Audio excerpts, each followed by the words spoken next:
1. Communication. Recording 1.1. Good communicators really listen to people and take in what is said. They maintain eye contact and have a relaxed body language, but they seldom interrupt and stop people talking.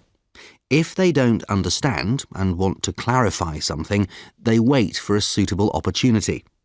When speaking, effective communicators are good at giving information. They do not confuse their listener. They make their points clearly. They will avoid technical terms, abbreviations, or jargon. If they do need to use unfamiliar terminology, they explain by giving an easy-to-understand example. Furthermore, although they may digress and leave the main point to give additional information and details where appropriate, they will not ramble and lose sight of their main message. Really effective communicators who have the ability to engage with colleagues, employees, customers and suppliers are a valuable asset for any business. Recording 1.2. Is communication between companies and their customers better now than in the past? And if so, are there ways of improving it further? Communication between companies is much better now than in the past, especially there's great improvement in the last 10 years. And the reason for that is the introduction of new communication channels, i.e. the internet, mobile phones, instant messaging, etc. So it has definitely improved communication and become a two-way channel between customers. But there are definitely scope of improving communication in terms of timeliness of the communication and giving more control to the customers so they control the communication with companies rather than companies communicating with customers without their permission. Can you give some examples of really good communication between companies and their customers? Sure. The best example of communication between companies and customers is where companies empower their customers to be in control of the information most needed by them and communicate only targeted issues which are of interest to customers. A good example of company communicating with customers is, for example, a bank keeping them updated by email or SMS, commonly referred to as text messaging, when a customer's salary has been credited or he's crossed the overdraft limit. This information is useful to customers and adds value while making financial decisions. So I would refer this as a good example of a customer communication. Recording 1.3. Can you think of examples where a breakdown in communication seriously affected a business? Breakdown in communication can bring the world to a halt today. We're living in an information society whose foundation is based on efficient communication. For example, a recent breakdown in communication of a country's air traffic control system led to a 24-hour closure of all airports in the country and a resulting delay in flights globally. Nowadays, companies and their suppliers are tied up with agreements where they pay huge fines by the hour for delay in fixing communication systems. This is more prevalent in the banking industry, where, for example, if a cash machine breaks down, every hour there is a delay in fixing the cash machine. There is a fine which is paid by the engineering company. And the reason for that is every hour when there is a delay, the bank loses money. This requires good communication between the bank and engineering company, or it results in loss of money for both parties. How do you see business communication developing in the future? Business communication is under pressure to be more accurate, targeted, and timely. There are stricter privacy regulations worldwide which require explicit permission from customers if businesses want to communicate with them. We have all faced the problem of email spam, messages which we never requested from companies who we have had no relationship with. Businesses in the future will give more control of a two-way communication to their customers. Nowadays, increasingly, apart from people communicating with each other, we have machine-to-machine communications. What I mean is where machines are embedded with communication devices, transferring information to information systems and computers worldwide, and this is primarily to improve business efficiency. For example, we have increasing number of cars, vending machines, and equipment which is fixed with mobile devices which communicate with head offices of companies and service centers. Recording 1.4.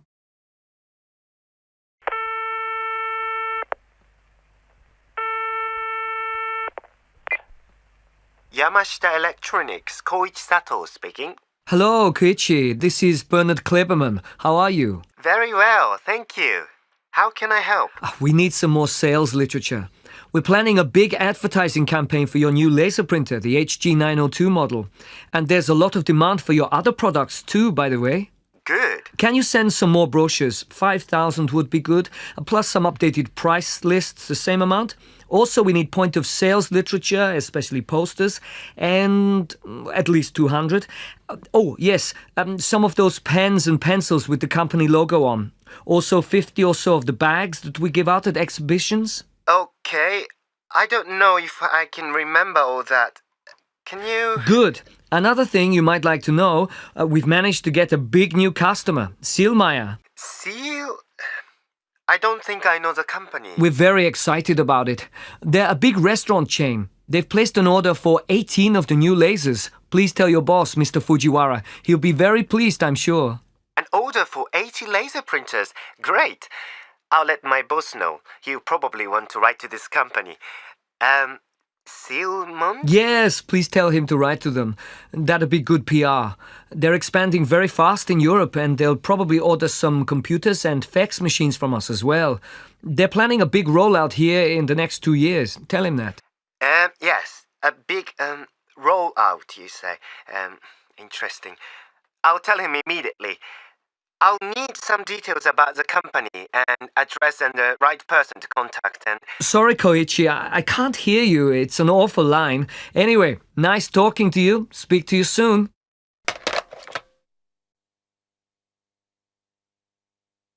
Recording 1.5.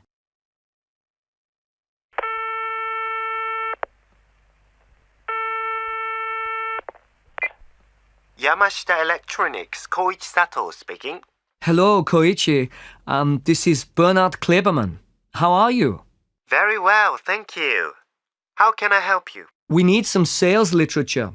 We're planning a big advertising campaign for your new laser printer, the HG903 model. And there's a lot of demand for your other products too, by the way. That's good. Hold on a second while I get a pen. Okay, what did you need? Could you send some more brochures? 5,000 would be good. Plus some updated price lists, the same amount. Also, we need point of sales literature. Sorry, Bernard. I didn't catch that. Could you slow down a little, please? I need to take notes. Oh, sorry. Right. I said we need more brochures. Right, I've got that so far. Could you give me some more details? Certainly.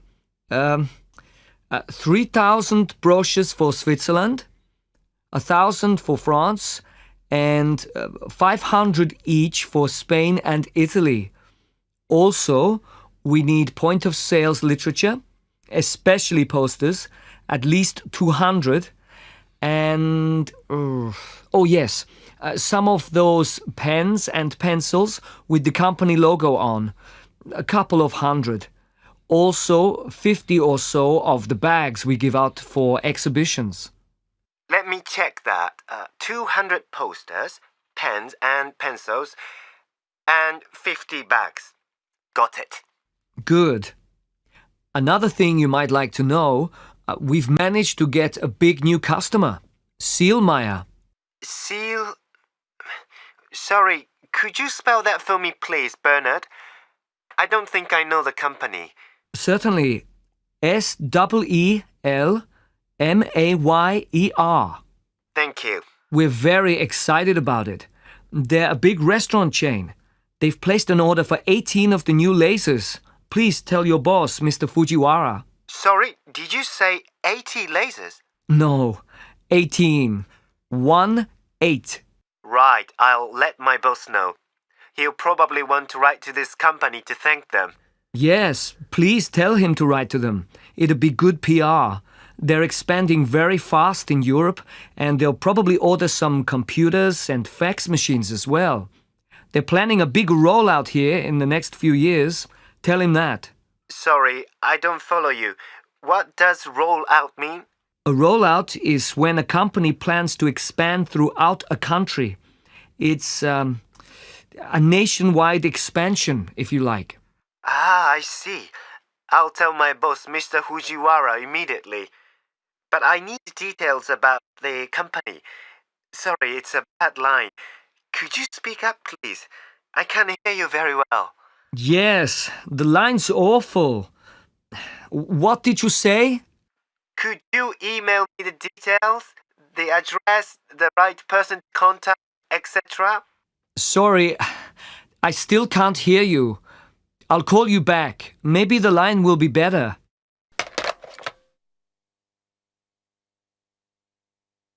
Recording 1.6.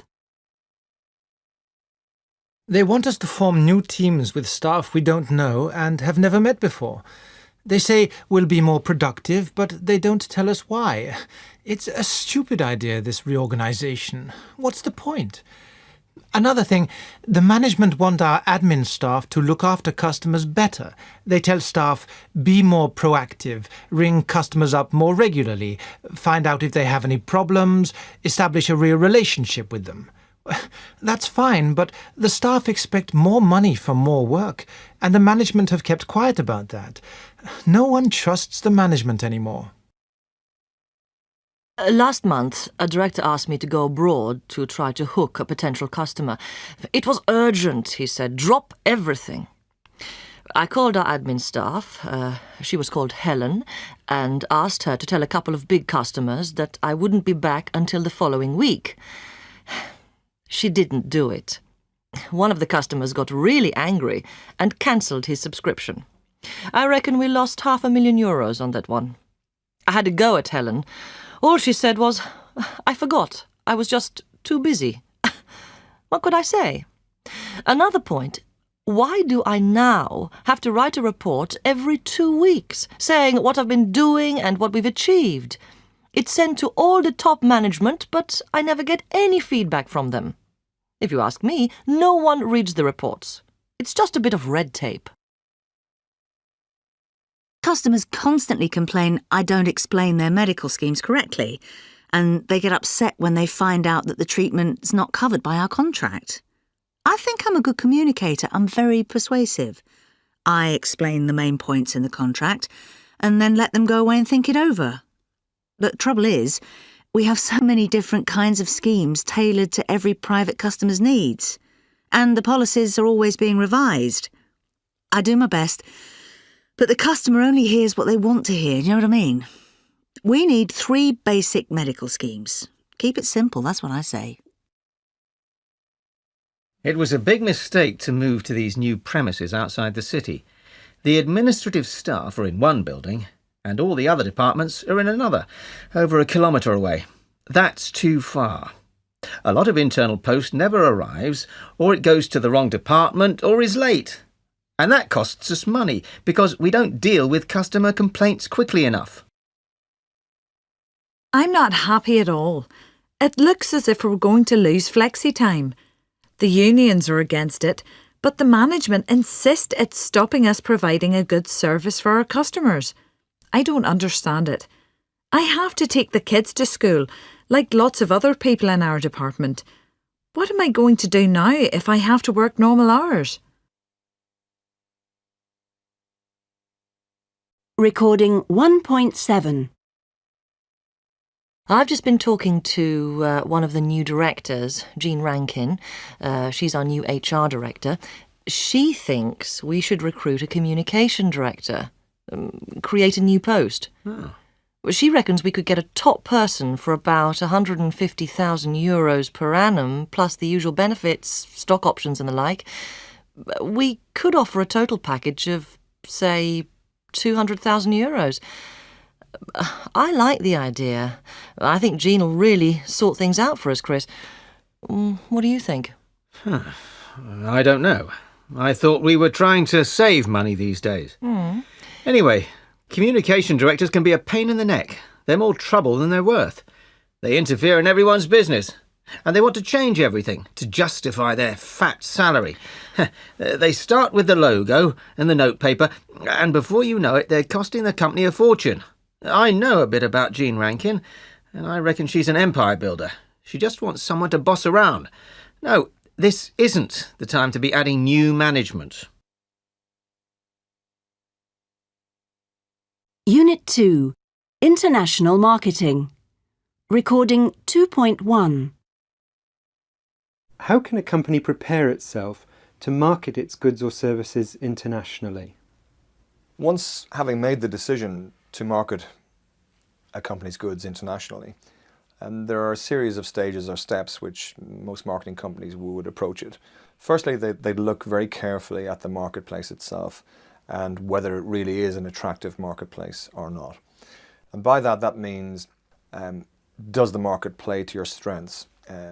Does it have a need for something that you have or that you can have access to creating and delivering? And this question about the need is very important. Is there a real need? And that can be a conscious need or an unconscious need. The next question they ask after that is, what is the profile of the buyer? That means who would buy it? And there may be several different profiles. And surprising to say that most of the blue chip successful companies in the world today, most of them don't actually know who their customers are. They've got their names and addresses, they've got their buying details, but they actually haven't made sense of the profiles that they hold on the database to build segments of customers, to help to profile and then to tailor the proposition for those particular customers. So the second big question is, who would buy it? Next question would be, can they pay for it? Do they have the income level, or do the companies have access to foreign exchange? Can they actually pay for it? Is a real question in overseas markets. Another question to ask as you move into an overseas market is, can you beat competition? That means competition that exists right now, or competition that will be attracted into the marketplace as soon as competitors observe that you've got a market growing. Next question would be, do you need a local partner? And in many overseas markets, local partners are absolutely crucial. And a few other questions to add are, how easy is it to trade there? Are there taxes, are there barriers, are there borders, are there customs complications? Some countries do have it, and this may just make it too complicated for both the logistics, the delivery, and the execution of the products and services. And lastly, the specifics of the marketplace. Are there any idiosyncrasies within the marketplace? Are there any unusual cultural characteristics we need to be particularly aware of? Is there a particular type of colour or language or gesture that is not acceptable in that marketplace? Recording 2.2. What typical problems can companies face in international marketing? International marketing has a lot of challenges which domestic marketing obviously doesn't have. The typical areas or challenges that emerge are in the areas of language, literacy, colour, gestures, culture, media availability, legal restrictions, and so on. Just to take a few of these, consider language. Even the use of numbers within the same language have completely different meanings. For example, if you take the word trillion, in France and the USA, trillion means 1 followed by 12 zeros, whereas in Britain and Germany, trillion means 1 followed by 18 zeros. Now that's a huge difference if you're negotiating a financial contract around anything to do with trillions. Classic example of the difference in language. Recording 2.3. Okay, thanks for coming along this morning. As I said in my email, the purpose of the meeting this morning is for us to brainstorm ideas promotional activities that we're going to carry out to make sure that the launch of the Business Solutions website is a success from the start. I'm going to open it up to you to come up with the ideas that you've formulated over the past couple of weeks. Anything goes. We've got no budget at the moment, but, fire away. Oh, great. No budget constraints. That's great. Television and radio. Wow, starting big. Excellent. Well, if we have no budget, I think we'd reach a wide audience, something like that. And we could focus on some of the big sort of business, financial, network television if we want to reach a global market. If that's what we're working to do and extend into all areas, I think. Yeah, that's been quite successful for some of the banks and stuff, hasn't it? That's right. Yeah. But definitely focused advertising. On specific networks that would reach where the businessmen are watching network television. Yeah. Well, I've been working more on much cheaper solutions than that, just in case there are budget problems. I thought we could do some effective online promotion, which is actually very cheap, and I think we should aim to do anyway. Direct mailing, but also register the site effectively with search engines, so anybody who goes onto the internet and is looking for business solutions would come up with our website. Yeah. No, we should definitely do some of that. Absolutely. Yeah. What about press advertising, traditional newspapers, business magazines, journals? Yeah, great. We've done that very effectively in the past. past. We've got some good response rates to the ads we've placed before. So. Yeah. Yeah, and that would be something we could do not just once, but a kind of campaign of over a period of time. Build it up. Yeah. Teaser campaign. Okay. Yeah. Recording 2.4. And then, again, going back to cheaper solutions, we could use the contact base we've got, the market research we've been doing for this new website. We've got some very good contacts where I think we could send out glossy brochures, maybe a CD-ROM demonstration of the site to human resource managers, training managers. That's a good idea. Great. So we've already got contacts with lots of those, and I'm sure we could exploit them. Yeah, we could build that up. Yeah. And direct mail them. With information packs or? Yeah, we could do a big either a CD-ROM walkthrough as part of a glossy brochure pack. That might be one way, and or information brochure if we didn't have so much money. Yeah. Would it be worth it sponsoring some kind of an event? I don't know. Yeah. Those big, inviting the real movers and shakers of our target customers, the ones we can count. It'd be great to do a presentation, maybe on a boat going up the river or something. Get the press in. Yeah. That's a good idea, great, Courtney. yeah. Excellent. Yeah. Okay.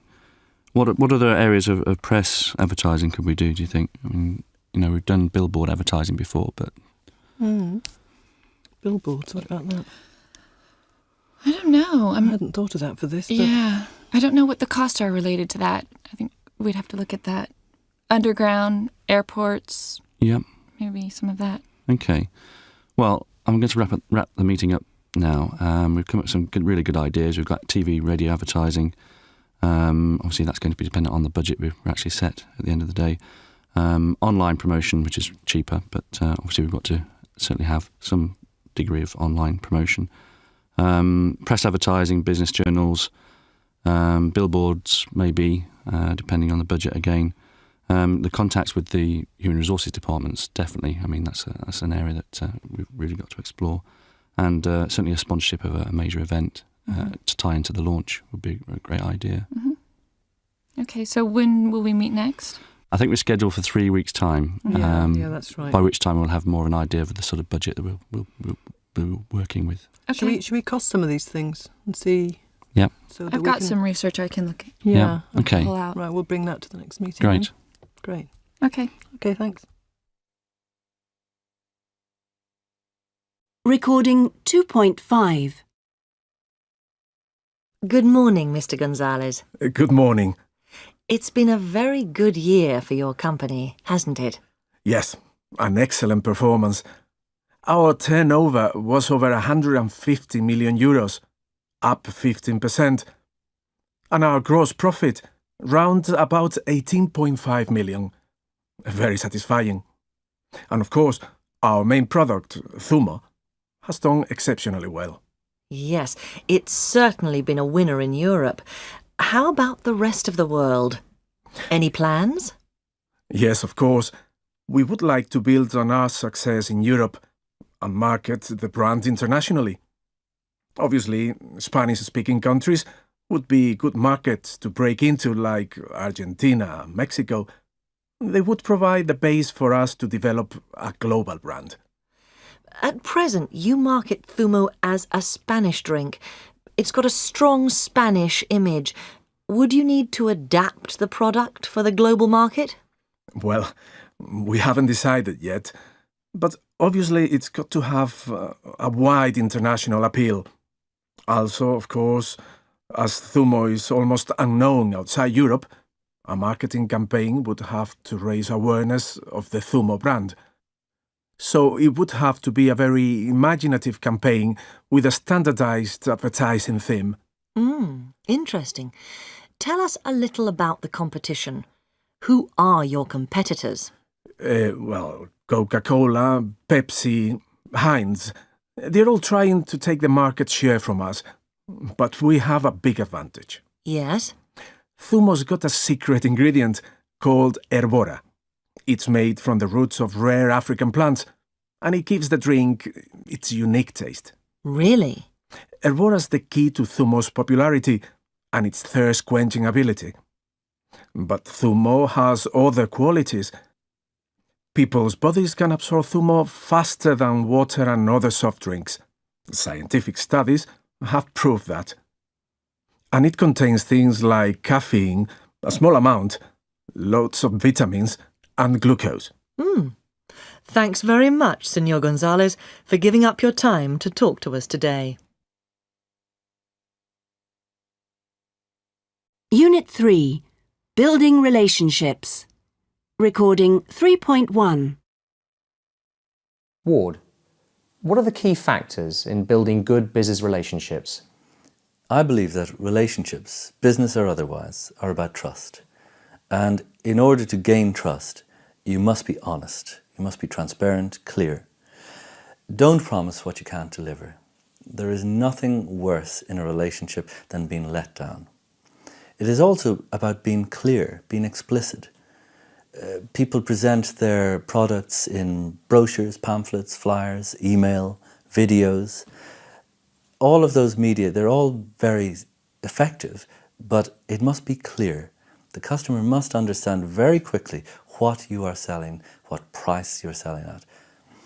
The speed of that information, the speed of the response, it must consistently be fast.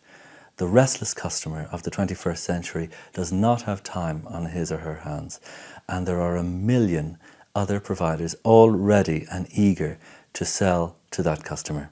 In order to continue that relationship, maintaining the relationship, consistently answer their queries, respond quickly in a simple format. Recording 3.2. What do you have to consider when building relationships with customers overseas? Well, I think if you are selling in a global market, you are doing business in markets at different stages of development. So if you want to expand internationally, you have to build good business relationships and understand the cultures and business behavior of the people you deal with. Well, let's take some examples. If you want to do business in South America, for instance, you have to be aware that Latin people are warm and friendly. Personal contacts are very, very important to them. They like to get to know you well before they do business with you. So they may have long business lunches or dinners, not 15 minutes power lunch like in the US. And they like to take their time before doing business with you. In China, a country I know very well, the Chinese like to work with friends and relatives. So you often have to find an intermediary to help you. someone who knows the local people and organizations who can help you to establish good relationships. Chinese people will trust you if you are loyal to them and show respect. To do business there, you have to win people's trust and respect. Also in China, expensive gifts such as high-quality branded goods and extravagant entertainment are part of business practice. You must be aware of that. It shows the status of the person receiving the hospitality. Understanding business culture is important too. But I think the best way to build a relationship is to make yourself valuable to a customer and to be available to give them expert advice. Also, you should show appreciation of what they have done for you. Small talk will help to strengthen a relationship in an informal way so that you upgrade yourself to friend level instead of remaining at a business partner level. Recording 3.3. What are the key factors to bear in mind when building a relationship? At the beginning of a relationship, it's very important to have clear objectives, so both of you know what you are trying to achieve and deliver. And then, it's a good idea to review your relationship from time to time to see if it is still what you want. Personally, I like to have as much face-to-face contact as possible so that you build a real relationship. And you have got to have an open and sharing relationship. That's vital for building up trust. I mean, most business people will tell you trust is the foundation of any effective business relationship. So, you must do what you say you will do, and you have to deliver. And don't promise more than you can do. Recording 3.4. How's it going in France, Gina? We didn't do too well there last year. Yes, our results were terrible. We tried to build up market share, but it just didn't happen. We just managed to hold on to what we had. What exactly was the problem? Unfortunately, our agent let us down. Oh. We thought we could count on him to boost sales, but he had no commitment, no motivation. Well, I suppose you terminated his contract then? Yes, there was no way we could renew it. We sounded out a few possible replacements and found someone else. We get on really well. Good. Let's hope he'll be better than the last one. He should be. He's got a very good track record. We'd set up a meeting on Friday, but he had to call it off. Something came up. Well, I hope you get a result. Oh, I must be going. I've got to draw up an agency agreement myself. I've put it off far too long already. All the best. Speak to you soon. Recording 3.5. Conversation 1. Haven't we met somewhere before? Really? Yes. Wasn't it last year at the conference in St. Petersburg? You mean the one on database management? That's it. We both went to that presentation on the first day, and we were talking afterwards. Oh, yes. I'm Jill Davis from Trustwood Marketing. Yes, of course. Harry Kaufman. Good to see you again.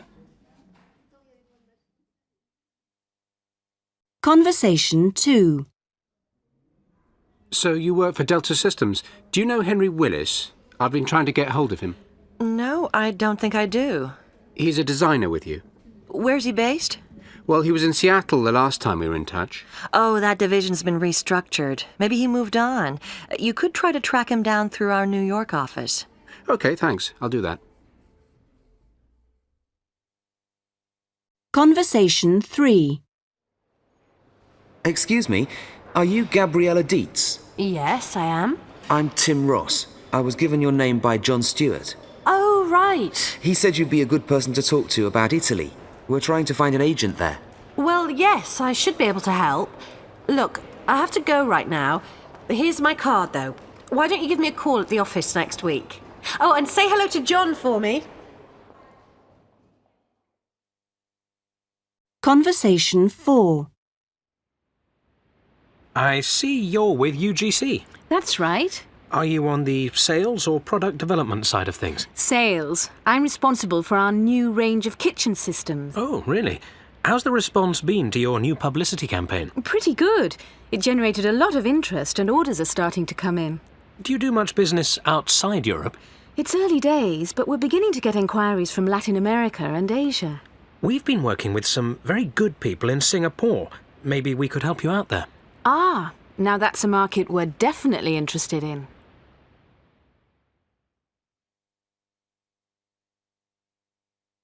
Recording 3.6.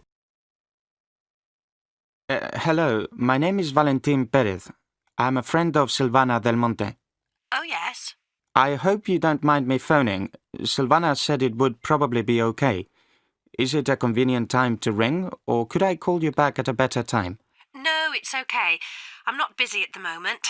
How can I help? Silvana mentioned that you might be able to advise me on franchising contracts. We're thinking of setting up a franchising network here. I don't know. I could maybe give you a little help, but I know someone who's an expert in that area. Her name's Stephanie Grant. She sounds interesting. You haven't got her phone number by any chance? Certainly. Hold on a moment. I'll look it up in my book. I'm sure she won't mind if you call her. Just a minute. Now. Can I mention your name when I call her? By all means. She's a close friend as well as a colleague. Recording 3.7. There's a lot we can do to keep our customers and learn more about them, but we need to be creative and come up with some good ideas. I've been thinking a lot about this. Good. I'm listening. Well, for one thing, why don't we offer a really good discount to our existing customers if they buy one of our new models? Really encourage them to stay loyal by offering a financial incentive. I don't know, maybe 20% of a new purchase? Reward them for their loyalty. Interesting. Another idea I have, why not send our company magazine to customers? Free, of course. They'd get all the latest news about us and know about our plans. We could even do a feature each month on some of the owners of our cars. People would like that, I'm sure. It would make them feel special. Maybe. Well, how about this then? We should be generous when customers buy one of our new models and trade in their old cars. We should encourage our dealers to offer customers a really good deal on trade-ins. Do you think the dealers will like that? It's a pretty competitive market, you know. They're complaining already about their profit margins. Well, we would have to put a bit of pressure on them. It's in their interests as well as ours to treat customers well. Yes, you're right, I suppose. Actually, I had one or two ideas for the loyalty program. You know our customers are not very impressed with our after-sales service. Well, how about offering them free after-sales service for the first, say, 3 years after they buy one of our models? Interesting. It'd be popular, that's for sure, but could be costly for the company. Well, to get customer loyalty, you have to spend money. You can't do it on the cheap. True. One other idea, it's about getting more information about people who buy our cars. I think we should offer an expensive pen with our logo on it if they complete and send in a new questionnaire on their lifestyles and buying habits. What do you think? Don't know about that. But we do need a better response to our questionnaires. That could be one way of getting it. Unit 4. Success. Recording 4.1. What factors have made your business successful? First of all, the advent of LCD watch technology in the 1970s created vast opportunity for us. You see, although the Swiss were the first to develop a quartz watch, the support of the Swiss manufacturers was not strong, as they overlooked the phenomenal growth potential of the market. They believed their mechanical excellence would keep them leaders of the industry, and that the quartz watch was only a gimmick, and that it would soon fade out. In fact, this poor judgment eventually led to the downfall of some companies. as demand was greater than the supply. Therefore, it wasn't difficult for me to get entry to this market when I first set up my company. At the end of the first year, the number of employees increased to 20, and we moved from office premises to a factory. Our floor space increased from the original 600 square feet to 2,000 square feet by the end of the first year, and the company grew more than tenfold in the next 5 years. And then, a few years later, prices started to become very competitive as the retail market became saturated. So I had to think about certain strategies to tackle this problem. I had to think up a short-term strategy and develop some long-term planning. Like all our competitors, we developed new products such as giftware and luxury items. For example, we designed products with a time device in them, and customers could print their logo on the product for promotional purposes. However, competition became really severe. It reached a point that any product that had a time module in it became less valuable. In the short term, we had to cut our costs. However, for certain customers who are less price conscious, I was able to upgrade the quality of our products, for example, by offering better batteries, a longer warranty, etc. We did not want our customers to think we were ripping them off, of course, if we charged a higher price. For customers who were less focused on quality, we had, of course, to reduce our prices. In the end, our customers all thought that our company offered quality products which were value for money, while most of our competitors struggled for survival and cut prices in a very competitive market. Some were even forced out of the market. On the other hand, we also switched our capacity to producing clocks, cutting our watch production line, and training our workers to assemble clock products. Watch production was based on an assembly line. We bought components from suppliers and assembled the watches. Clock products involved more components. We had to make them in-house, and the company started to install machinery, hire designers, and the workflow became more sophisticated.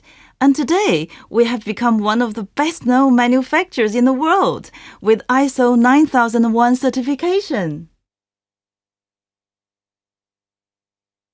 Recording 4.2. What are the critical factors behind your success? The critical factors of our success, I would say, were our vision and our strategic planning. From time to time, we utilize management tools such as SWOT analysis to review our situation and make necessary adjustments.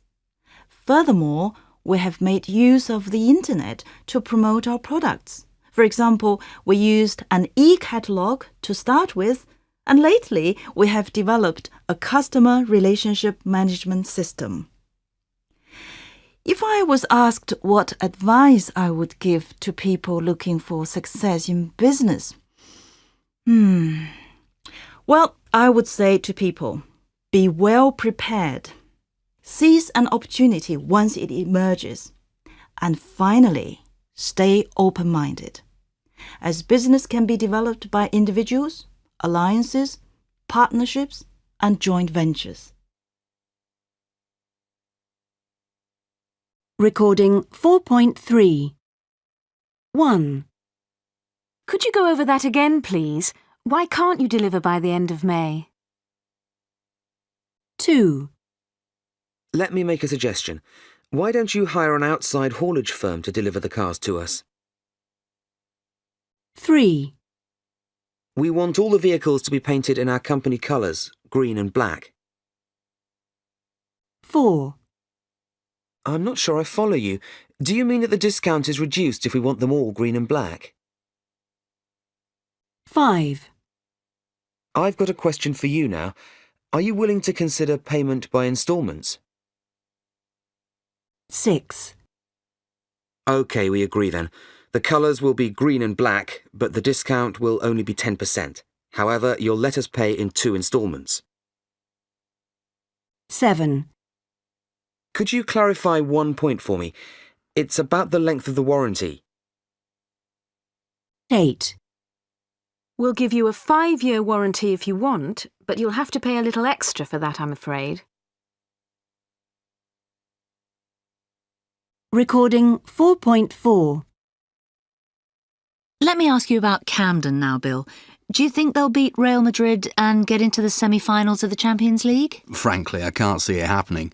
I don't think they're good enough to progress further. Yeah, most people seem to think that. But they've got Paolo Rossetti. He's a brilliant player, you never know. Yes, he's a fine player, agreed, but he's very unreliable. True, and also very short-tempered. That could affect negotiations over sponsorship. I understand United Media are interested in making a deal with Camden. Yeah, I heard about that too. I don't think it's just a rumour, but if you ask me, there'll be a lot of talk about Paolo. United Media have a very good image. Will they want to be linked with a team whose star player is Paolo? Know what you mean. He's 30 now, and he's certainly been getting a lot of publicity lately, and the bad kind, unfortunately. It's not just that he's missed a lot of training. There have been several newspaper articles about the way he treats his wife. They obviously have serious marital problems. And on the football pitch, he's very rough, always getting into trouble with the referee. Yeah, he would be a problem in any deal, but let's face it, Camden have a great future if they can buy more players. The club's making a lot of money, as you know. Can you expand on that a bit? Certainly. Sophie Lagrange, their commercial director, has been tremendously successful exploiting the brand. The club owns a travel agency, which their fans use a lot.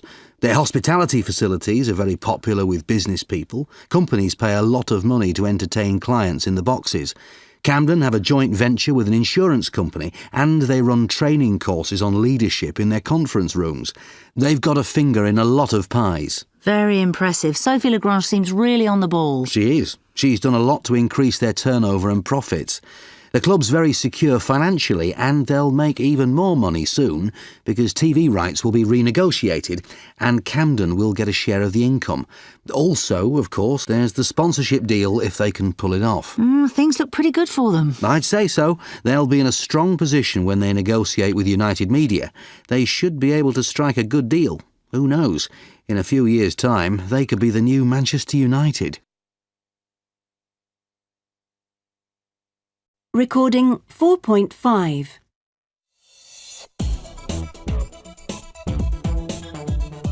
Now some hot news for football fans. Paolo Rossetti is leaving Camden at the end of the month.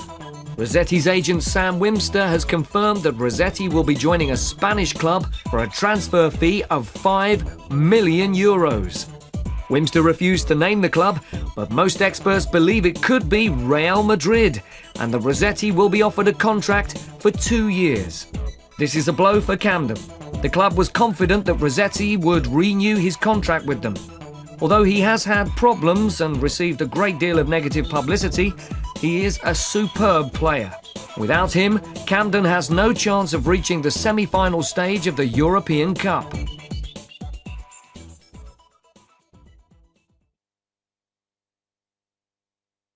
Unit 5.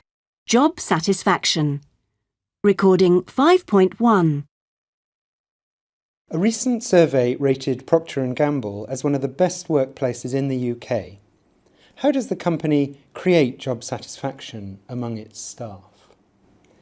First of all, we listen to our employees. We run a survey annually across our whole corporation, that's globally, and we take it very seriously. We ask a number of questions, looking at people's pride in the company, their work-life balance, how they're learning and developing themselves, how their manager is managing them and developing them, and if they understand how their work fits in. We also ask if they have a trusted counsellor and mentor in the company to give them guidance, and if they understand about all their benefits and compensation, and if they feel they're getting adequately rewarded for the work that they do. So you can see it's a very comprehensive survey, and you can get a lot of data back from that. And we take it seriously and look at what are the action steps that we then take from that survey in order to make this a wonderful place to work. Recording 5.2. In your experience, have job priorities among employees changed much over the last 10 years? Yes, they certainly have changed in the last 10 years. We've seen a huge move in terms of how people want to get their work done. Some want to work on a reduced work schedule. That's something very new. Others want to work from home, as opposed to having the commuting time coming to the office. Other people want to work exceptionally hard, but they still want energy left at the end of the day and time left at the end of the day and end of the week in order to give something back to the communities that they live and work in order to have a social life outside work, whilst still making a significant contribution to their business. One of the areas here that's important is flexible work arrangements. As an employer, you can really help generate a very positive working environment and one where individuals are very satisfied by offering a range of different options. So, for example, looking at part-time work, not just for mums coming back from maternity leave, but not just for junior managers, but also for senior managers, potentially working 4 days a week. One of our board in finance, he works 4 days a week, spending the 5th day with his children. And we look at parents' ability to manage childcare. What happens if your child is sick, so that you can have an emergency cover for your children, so you can then get back to focusing on your work, knowing that your child is being very well taken care of, even if they're too sick to go to their nursery or daycare place. We look at what happens if someone has to travel on an emergency basis, and perhaps they're looking after an older relative at home, or have young children, or even pets that they need to take care of. And how do we help them with that provision? And the other area that people are very interested in terms of job priorities is understanding the environmental impact of where they're working. So some people will be choosing their workplace based on the ethical standards and the principles and values of their employer. And I think that's more than you ever saw even 10 years ago. There's a lot of emphasis on sustainability, meaning from a manufacturing point of view, are they using raw materials from renewable sources, for example?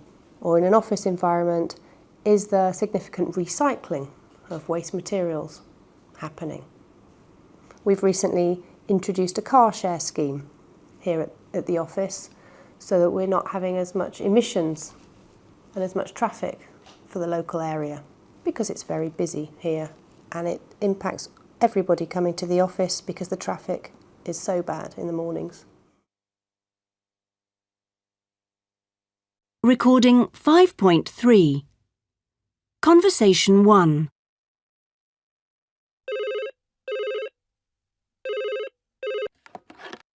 Good morning, John Slater. Hi, John. I'm just calling to confirm the arrangements for your trip. We've organised a really full programme. Everyone's looking forward to meeting you. Louise, I was about to call you. I'm really sorry. We're going to have to reschedule things. Anne's just resigned and I've got to cover for her until we can find a replacement. Conversation 2. And then I said we can't possibly have it ready by then. I mean, the deadline's only 3 weeks away after all. Look, sorry, but could we talk about this later? It's just that I'm already late for a meeting. Conversation 3. He just doesn't listen to a word I say. It goes in one ear and straight out of the other. Yeah, I know what you mean. You're not the only one who feels like that. Conversation 4. I'm up to my eyes at the moment. Would you be able to give me a hand with these progress reports for tomorrow's meeting? I'm sorry, I really can't. I'm busy with next year's budget. Maybe Janice can help.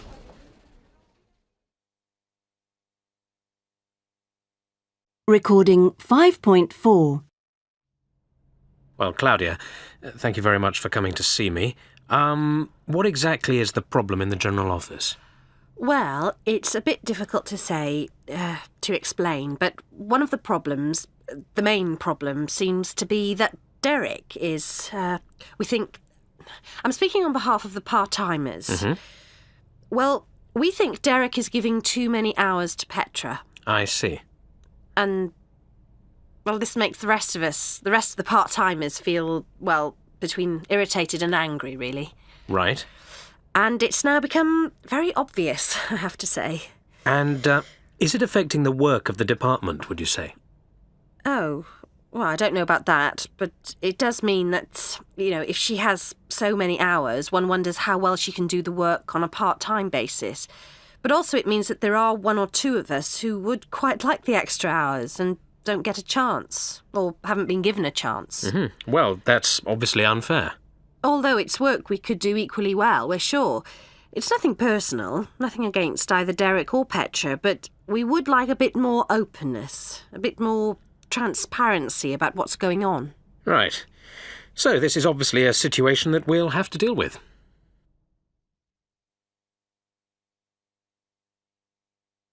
Unit 6. Risk. Recording 6.1. What types of risk do companies face? Firstly, the risk of simply doing nothing. Another type of risk is what's called credit or guarantee risk. There's also political risk. And a final example I'd like to give is the risk of catastrophe or other disruption happening to a business. Recording 6.2. What are the main types of risk that companies face? Well, all organisations face a wide range of risks. Indeed, risks and reward are intrinsically linked. The company or the individual that risks nothing achieves nothing, and generally speaking, higher returns involve greater risk. Understanding risk is therefore fundamental to effective business. Good risk management maximises the probability of business success and the likelihood of failure. Risk can be categorised into 4 types. Firstly, operational risks. For example, regulatory non-compliance, supply chain failure, or failure of governance within an organisation. Secondly, financial risks. For instance, cash flow, credit, or exchange risks. Thirdly, hazards. For instance, safeguarding the health and safety of employees and the public, natural events and consequent business interruption impact, or environmental impact. And finally, strategic risks, for instance, market changes, increased competition, or failure to adapt or change by an organisation. Risks can be internally driven, i.e. within a firm, or externally driven, i.e. by the market or the environment in which the company operates. Companies should think laterally when considering risk. Don't just consider the obvious risks, but do think about what if. Learn to understand who to listen to and how to assess risk, as well as what to review. Having good risk radar is therefore vital for the successful enterprise. By considering emerging trends, organisations not only can prepare better for potential future adverse events, but can also capitalise upon opportunities before their competitors. Recording 6.3. And how can companies begin to manage risk? Risk management's everyone's business. By following an agreed systematic process, you can ensure that everyone in your company or organisation is engaged. There are 5 key steps to effective risk management. Firstly, be clear about your own organisation's objectives. Secondly, identify and describe the risks to those objectives. Thirdly, evaluate and rank the risks, mapping the likelihood of occurrence against potential consequences. Fourthly, take action to deal with the highest ranking risks. This might involve exploiting the risk or opportunity, ignoring it, introducing controls, changing a process or product, protecting against consequences, for instance fire protection, preparing to deal with the consequences, for instance through business continuity planning, or financing or outsourcing the risk, for instance through insurance. And finally, reporting on both inherent and residual risk to the organisation's key stakeholders. The board of an organisation must actively own the organisation's risk management strategy, but individual business units must own and manage their own risks within the framework of an overall risk management policy. This policy may be determined by either a part-time risk champion working with the board or, in the case of a larger organisation, a full-scale risk management department. Internal audit's turn, in turn, is to provide assurance that the strategy has been effectively implemented. Finally, assigning and rewarding responsibility for risk is much more likely to achieve effectiveness than adopting a loose structure. After all, what's paid for gets done. Recording 6.4. And can you give us some examples of effective risk management? By their very nature, it's difficult to give examples of effective rather than failed risk management. The failures tend to be high profile, whereas the successes tend to go unnoticed. The success of companies in responding to the year 2000 computer bug, however, is a good example of effective risk management. So is the survival of those companies affected by the 9/11 attacks, where appropriate business continuity arrangements have been put in place and tested beforehand. Sadly, where plans had not been implemented, the firms affected tend to no longer be in business. This is not just about planning, however. As Marshal Pétain said on the eve of battle at Verdun in 1917, a plan is always perfect till battle commences. Don't let your control systems swamp managerial common sense. More recently, the prompt action taken by the Coca-Cola company to withdraw Dasani bottled water from the UK market in the wake of a possible contamination scare was a prime example of good risk management, minimising long-term reputational damage to either the Coca-Cola or Dasani brands. This contrasts with the public vilification of Shell in the 1990s for its environmentally sensible principle to sink the Brent Spar oil platform in the North Sea in the absence of a climate of supporting public opinion. To take another example, a major retailer sought to introduce corporate risk standards which all of their suppliers would adhere to. The strength of their brand enabled them to work with their suppliers to share risk knowledge across the supply chain. This in turn led to an improved culture of no surprises and strengthened business partnerships. Recording 6.5. Right, if you remember from the last meeting, we came up with a list of ideas where we wanted to spend this budget that we've just been set for the launch of the website. We came up with TV, radio advertising, online promotion, press advertising, and a launch event of some kind. We've got the costs in, you can all see them. We've got this budget, we've got to decide where we're going to spend it. Does anybody have any strong feelings about any particular areas that we came up with? Well, unfortunately, I think we'll probably have to abandon plans for an event and probably TV advertising because it's so expensive. Hold on, I'm not sure if I agree with that. I mean, do we have to? I think that those are both really valuable ideas and that there's a lot of potential in them if we target on the network television that reaches our customers. Now, if we had to choose one that was targeted, I think the event's arguably more targeted than the TV advertising. I think I'd agree with you there, Stephanie. Yeah.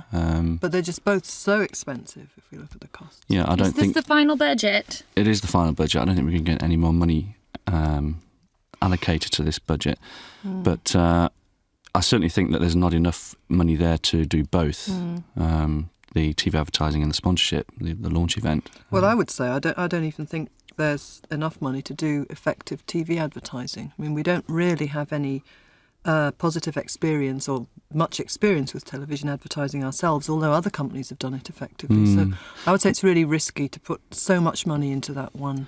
But then all our competitors do that. They have a fairly high-profile we're going to miss out on advertising our campaign. Competitors. We're one of the first to come out with an online training set of solutions. I don't agree because we actually are one of the first to have an online business solution. But they're advertising their traditional training provision. Well, if our budget doesn't stretch for TV, What about if we focus it on business magazines? Yeah, I would agree with that. Traditional press, newspapers, journals. Yeah, we've been really successful with that. Yeah, so we know we've got some good the readership. responses to those adverts. And we can reach a really wide audience, and while still making sure that it's our target audience. Yeah, I think that's important. We've got to make sure it's focused. Yeah, but I would say that as well as some much more targeted initiatives. I said last time, and I keep on going on about this, but it's very important that we use the contacts we've already got and build on the market research we've done with big companies, human resource, training managers, and use that as pre-sales. They're ready to buy this product. Yeah. So I would say let's. And it wouldn't be put that expensive, really. Not really. I mean, a CD-ROM, that would be the biggest, as you see from the cost, the biggest contributory cost, and the brochure. But it's not bad, really. Could we combine the two, maybe? Well, yeah, as long as we allocate enough to the press advertising, I just think we have a customer base and find we can exploit them, but we also need to build our base, and we're going to reach by reaching a wider audience. That's how we're going to do it. But if we cut the event and we don't do the TV, we are going to have enough money to balance the two and do some online stuff, because that's under £500 what we're proposing. That's nothing. Yeah. Okay. I mean, the risk is if it's unfocused and we lose a lot of impact. We're not targeting the right people, but as long as it is focused. Yeah, and then the word of mouth. If we hit the right ones and they talk about us, that's going to be as effective as anything else. Okay. Well, can I just clarify that I think we've all agreed that the sponsorship event and the TV advertising is too expensive, and we're going to blow the budget if we go down that route. So online promotion, as we said, but also focused advertising in business journals. And we've got the list in front of us. Great. The approved journals. And newspapers and magazines. And newspapers and magazines, absolutely. Okay. But also this building on the established contacts we've already got with HR departments as well, which is a fairly cheap option. Okay. Recording 6.6. I think we made some progress at the meeting, Anita. Yes. You've obviously ruled out two of the options. Right. I made it clear I'm not interested in doing a deal with a German manufacturer. We're a British firm. We're proud of our heritage, and I want to keep it that way. Everyone seemed to agree, so no problem there. Yes, and you're also against getting the engines made in Asia. I think you're right, by the way. Yeah, I'm dead against it. For a start, we won't be able to get the same quality of engineering at the prices they have in mind. They're bound to cut corners when producing the engines to keep prices down. Yeah. Another thing, there's an active terrorist group in the country causing a lot of trouble. Think of the risk to our engineers if they went out there. Yes, the option's far too risky, no doubt about that. What about the other options? Putting our brand name on a small car aimed at green consumers. It's interesting. Worth looking into, perhaps. It'd be a big challenge for our designers. I'm not sure we could do it, and the market's very competitive. Could we compete against smart cars and the new Mini, I wonder? What about cutting profit margins and reducing prices? How do you feel about that? It's quite a nice idea. We'd gain market share, probably, and we need to do that. But I think we'd have to look at cutting costs throughout our business, and we might run into resistance from the unions. You seem to like the idea of automating production. I do. That would cut costs, increase our production capacity, and improve the bottom line. Raising prices at the same time by, say, 20% seems a good idea to me as well. That would provide us with the cash to modernise the factory. We can't put that off forever. No. What about the US market? You talked a lot about that at the meeting. Yes, I am attracted by this option. If we could raise the finance to make a serious attempt to break into the US market, I'm for it. Selling in the US could transform our fortunes in the long term. I'm going to suggest we carry out a study of the market and take it from there. Good idea. I'm sure that's a very positive step.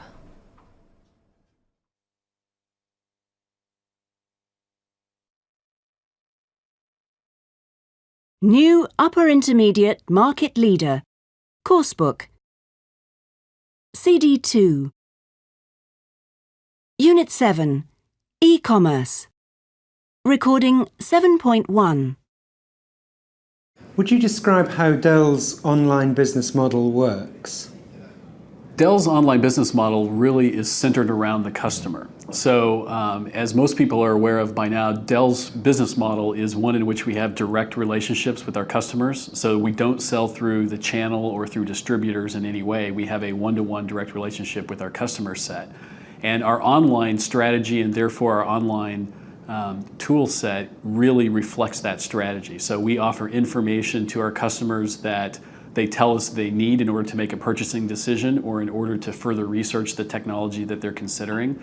And then we obviously also transact a lot of business online. So customers can go to the Dell.coms around the world and configure a system and purchase a system online without ever having to interact directly with a Dell sales representative if that's how they choose to interact with us. Recording 7.2. And what are the reasons behind Dell's success in doing business online? We really feel that the core reason why we have been so successful doing business online is the fact that we do have direct relationships with our customers, and therefore we hear firsthand from them what type of information they want from the company, as well as how they would like to interact with us online. So whether it be the consumer part of the business, where people often need information to compare different technologies and different configurations of systems, or they're looking for a specific promotional offer, we do lots of activity around those areas. In addition to that, we have large corporate customers who we develop customized web pages for that offers very customized pricing and customized configurations of machines and customized information for them based on topics that are relevant for them. In order to build a successful business online, it's really critical to have a very clear understanding of what your customers want from you in terms of their interaction with you online. So for Dell, it's a combination of providing information as well as a commerce area whereby people can procure items online. Recording 7.3. What developments in e-commerce do you see in the future? Well, really, if you consider the future of e-commerce, really, the main trend is going to be a continued acceptance of both sharing information and doing business online.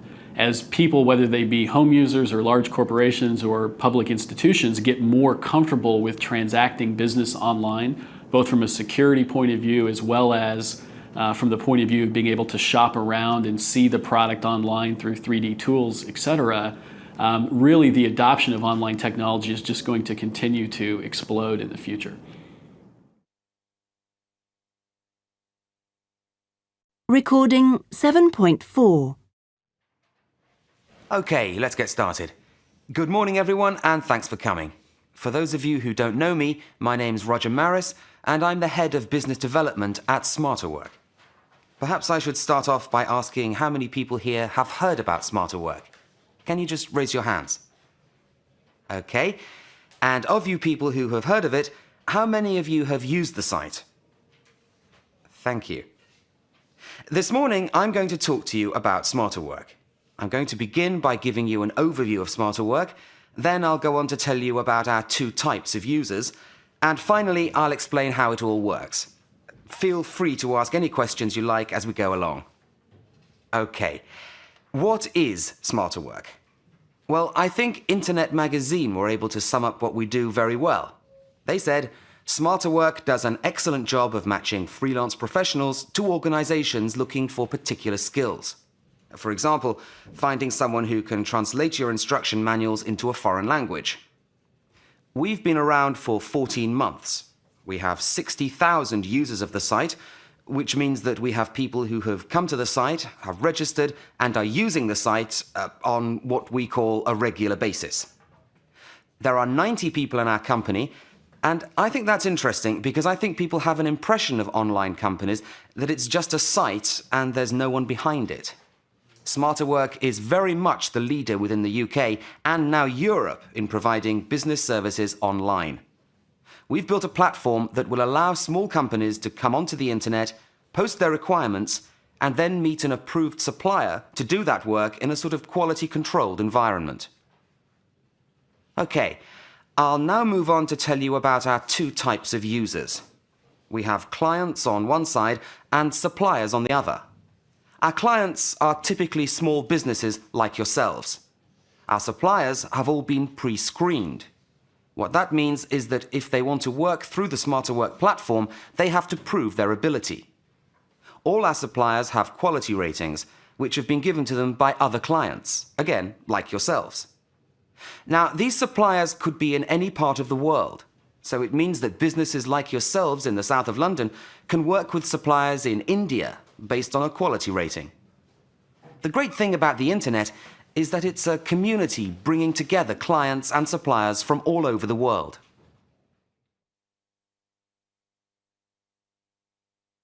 Recording 7.5. Right. The next thing I'd like to do is explain how it all works. Let's look at the chart. As you can see, it outlines the steps involved. Firstly, the client posts a project, and we can help you with this. You post this project in an area in Smarter Work called My Office. Then the suppliers visit the site and make bids, and include their CV or company resume, detailing the type of work they've done before. After that, the client evaluates the bids. I'd just like to highlight one of Smarter Work's USPs here. We provide account managers free of charge, a free service to help the client choose the supplier. At the next stage, the client assigns the project to a supplier, and then the client transfers the agreed fee to a secure holding account. The client and supplier then develop the project. The work gets completed.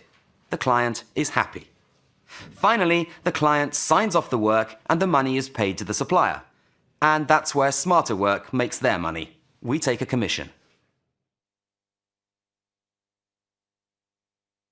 Recording 7.6. Frankly, Hannah, I'm really worried about the way things are going. It's pretty obvious we have serious problems, and I think we need, a really radical solution. We've got to get out of high street retailing altogether. Now's the time to do it. If we wait around hoping for things to get better... Hold on, what do you mean? In what way should we change, Mike? Go completely online. Sell all the stores, every one of them. It wouldn't be too difficult to do that. Then use the money to set up an e-commerce operation, 100% online operation. Think of the saving in costs, lower overheads, wage bills. Surely the market's telling us this is the way to go. Oh, come on, it's not as simple as that. We've got no experience in that area whatsoever. And look at what's happening to .com businesses. They're going bust every day.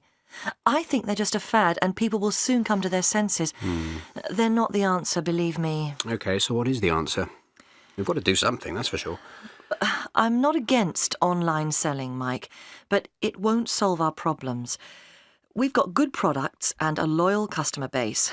Where are we going wrong? Well, I think we're not promoting our goods properly. We've been doing all our marketing in-house. It's a mistake. We should be outsourcing our advertising and promotion. We need to get a really creative ad agency who'll work on our image and rebrand us. That's it? That's your solution? Not just that. I think we ought to pay more attention to the findings of the study done by the marketing department.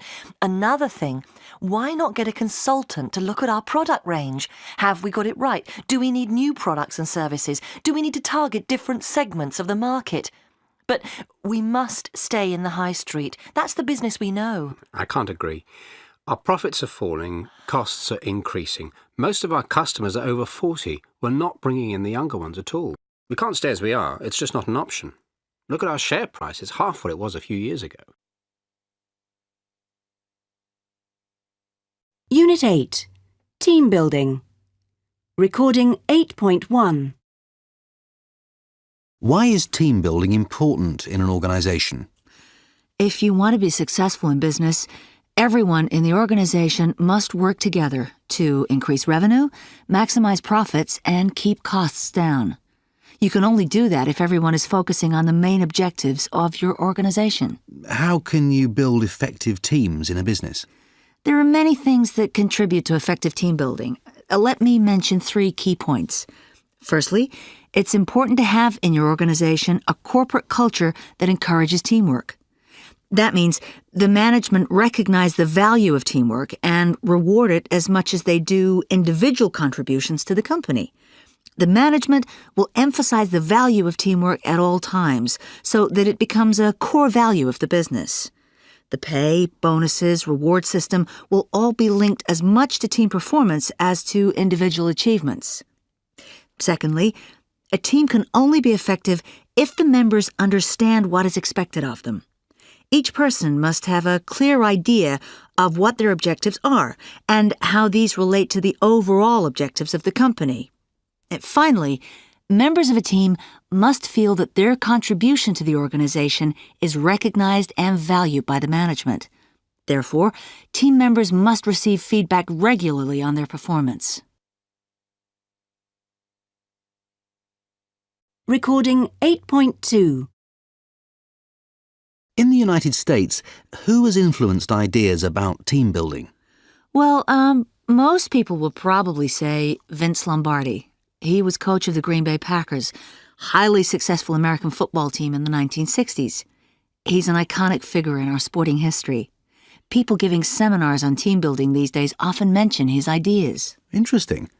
Can you give some examples? Certainly. Lombardi believed that to create a championship football team, and he did it several times, by the way, you need to teach the basics, the fundamentals, he called them. Each player must know exactly how to play his position and how to play it well, so that meant discipline. Every player was treated the same. There were no prima donnas in a Lombardi team, no people who thought they were more important than the others. These were his basic ideas, but to create a championship team, a team needs more than this. In his opinion, to play together and win as a team, each player had to care about the others. Each player had to think, how will the other players feel if I don't play my very best? Some people call it team spirit. Anyway, it creates a winning team. How does that apply to business? Okay, it means each employee must know the basics of their job, and they need the right training to perform well. Also, it means there must be discipline in the company. For example, a company policy spelling out how staff at all levels should behave and conduct themselves. And above all, the company must develop that team spirit that Vince Lombardi talked about, that special feeling that produces a winning team. How to do it? There are so many ways, aren't there? Company functions like picnics and parties, departmental bonuses, company holidays, motivational events like seminars, paintball games, intercompany competitions. In fact, anything, any event which enables staff to spend time together, get on better with each other, and care for one another. Team spirit is at the heart of every successful team. Recording 8.3. Okay, Larissa, I think I understand now. What you're saying is you're unhappy with Sophie. You don't think she's pulling her weight in the department, and it's putting pressure on you and the rest of the team, right? Yeah, we're meant to work as a team, aren't we? Mm-hmm. And she's the most experienced member, but she's not doing her job. She's never around to give us advice or help us deal with difficult clients. Preparing the annual report is a big job, but we're getting no input from her at all. Another thing... OK, I've got the picture. I understand your feelings, Larissa. I hope you do. I'm really fed up with her. It's not just me, it's the whole team. OK, let's keep calm. What do you want me to do? Fire her? Oh, no, not that. Of course. But you could give her a good talking to. You know, tell her to make more effort. And then if she doesn't do anything, well, you'll have to take serious action, won't you? I think there's one thing you could all do. Maybe you should talk to her, tell her how you feel. That'd help, I think. But I'd like to put off doing anything else for a while. Oh, why is that? How would that help? Let me explain. Sophie's getting married early next month. She's got a lot on her mind at the moment, and it's not work, it's the wedding. That's her priority at the moment. Yeah, OK, but even so... Why don't we wait for a while? Let her get the wedding out of the way. I think you'll find that she'll be the Sophie we used to know then. She's always been a good member of the team. She hasn't changed overnight, has she? I don't know. Maybe... Look, let's talk about this in a few weeks' time. We can review the situation then. Meanwhile, you and the others can talk to her in a friendly way, I hope. And OK, I'll have a quiet word in her ear. All right, we'll see if that works. Thanks for listening, Karen. Recording 8.4. I think we all agree that we need to work a lot better as a team. I've got some suggestions for improving our teamwork. I'd like to share them with you and to see how you feel about them. Okay, let's start with meetings. At the moment, we meet once a month. That's not enough. In future, I'd like us all to meet once every 2 weeks. I would expect everyone to attend and to be on time. That's not the case at the moment, as you know. So, Martin, what do you think? Totally against the idea, to be honest. Once a month is fine, surely. I'm making the most money for us at the moment, and I can't go on doing that if I have to attend meetings all the time. Anyway, when we do meet, we spend most of the time arguing with each other. A lot of them are a waste of time. No, keep things as they are. Thank you, Martin. John, what do you think? Meeting once every 2 weeks? Compulsory attendance? It's a good idea. Why not? We need to spend more time together to sort out problems, share ideas, that sort of thing. Actually, I think we should meet once a week. Rubbish. Now, Martin, calm down.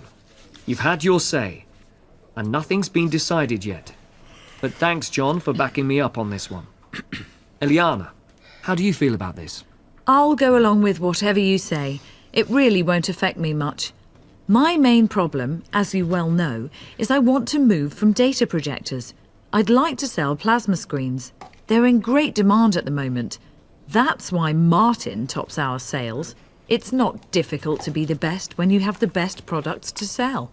I thought we were talking about meetings, Nigel. Do we have to listen once again to Eliana's complaints? No, we don't, Martin. You're right. We're getting off the point. Denise, let's hear from you now. Thanks. I'd like more meetings. Once a week would be okay for me, but I don't know if attendance should be compulsory. But yeah, people should turn up on time, not drift in as they do at the moment. If we had more meetings, I'd get a chance to make a few suggestions for improving our sales. And maybe I wouldn't be interrupted so often by Martin and Marcus. John seems to be the only person here who listens to me. That is nonsense. Could we come to order, please? Everyone, calm down. Marcus, meetings once a week, once every 2 weeks, or keep to once a month? What do you think? Keep it as it is. Once a month. That's enough. When we do have a meeting, 2 or 3 people seem to take over and no one else can get a word in edgeways. Frankly, Nigel, our meetings are not very productive, and that's the real problem. I'd prefer to spend the time meeting our customers and trying to drum up more sales. That's what we're paid for. OK, Marcus. Thanks very much. Let me get a few more opinions. Robert, what do you think? Unit 9. Raising Finance. Recording 9.1. How do you approach a bank or other lender if you want to get a loan? Well, firstly, before you start, you need to have prepared all of your key documents. You'll have a good business plan and should also have recent financial statements available, plus projections for the business. Well, they'll be in your business plan, of course, and a repayment plan. Banks and other lenders want to know when they'll get their money back. And finally, you'll need collateral, security for the loan. What types of collateral would be suitable? There's a whole range a lender might consider. For example, real estate, your house or apartment, the buildings your business owns, or hard goods like the equipment your business has. Or you might offer stocks and shares as collateral, other personal assets, or even a personal guarantee. Banks usually want to see you're making a personal investment in the business. They're much more likely to give you a loan if the owners of the business have a stake in it, if they invested a good percentage of the startup capital, for instance. What else will the bank want to know? OK, look at it from their point of view. They're interested in how the loan will be used and if you have a realistic plan for paying the money back. There are really three types of loan. Firstly, short-term loans for a startup business, that's to say, to get the business going, if you like. This sort of loan is usually for a year, maybe less. Next, there are the intermediate loans to help a business buy equipment and cover the expenses at this early stage of development. These loans could be from, say, 1 to 3 years. And finally, there are the long-term loans to help a business grow for equipment, furniture, buying a long lease, that sort of thing. They're generally from 3 to 7 years, and the business will pay back the money by instalments. Recording 9.2. What should someone do if a lender rejects a request for a loan? Well, remember first that one lender may say no, but another may say yes, after looking at the same loan request, the business plan, and other documents. So it's good to persevere and try to find another lender. But if several lenders reject a request for the same reasons, you may have to work on certain areas. For example, produce a more convincing business plan, improve your credit rating, or perhaps decide to purchase the land for your business at a later date. And do you have any other advice? Yes. Once you get the loan, you need to negotiate the terms. You need to think about things like, what's the interest rate? Is it competitive with other available loans? Can you negotiate a lower rate if you're really persuasive? How will you pay the money back? In one lump sum or by instalments at set times? When is the final amount due? And could you extend the final date for repayment, if necessary? When you consider the payment schedule, you should also be thinking of your projected cash flow. You don't want to have to make payments at the wrong time. Oh, one other thing. It's probably a good idea to get a lawyer to review any loan agreement. Some terms are common in any loan contract, but others are often negotiable. Recording 9.3. 1, Can you offer any collateral? 2, There seems to be something wrong with your figures. 3, Let's go over what we've agreed. 4, What sort of loan are you looking for? 5, Let me clarify my last point. What I meant was we would want to retain control of the business. Recording 9.4. I've looked at your business plan and I like some of your ideas for expanding your business. Could I ask you what other people are providing finance for you? Well, 2 family members have offered €100,000 for a small stake in the business. I haven't decided anything yet. And my partner is also investing some more money. We're still discussing the exact amount. Have you approached any other bank, if I may ask? Yes, 2 banks, but they turned me down. Oh, sorry to hear that. These are difficult times to raise money. I'd like to make a suggestion. Why don't you revise your business plan? And especially put in a bit more about your competitors, for example. That'd help. Certainly, I can do that. Good. Could I ask, what sort of repayment terms do you have in mind? I'm pretty sure we could repay a loan, the whole amount that is, within 3 years. Right. That might be a bit optimistic, I'd say. Anyway, suppose we were to offer you a loan of, say, €250,000 once you've revised your business plan. How would you feel about that? Let me clarify what you just said. The $250,000 would be for working capital and to hire more staff, a finance director, marketing people, money for the extension of the factory. Well, we can talk about that a little later. Your first task is to strengthen the management, as we discussed earlier. OK. Well, in that case, $250,000 would certainly help me to achieve some of my objectives in expanding the business. Good. We seem to be getting somewhere now. Let me sum up what we've agreed so far, then we can talk about your marketing strategy. Unit 10. Customer Service. Recording 10.1. At Harrods, how do you define good customer service? Good customer service here at Harrods is about exceeding our customers' expectations. The customers' expectations here at Harrods are generally higher than most other retailers and most other department stores, in that they may visit one of our competitors, like a food retailer or another department store, and they would expect to get a general level of customer service. In Harrods, they expect to be bowled over with the service that they receive. They expect our staff to go the extra mile at every given opportunity and to receive something quite exceptional.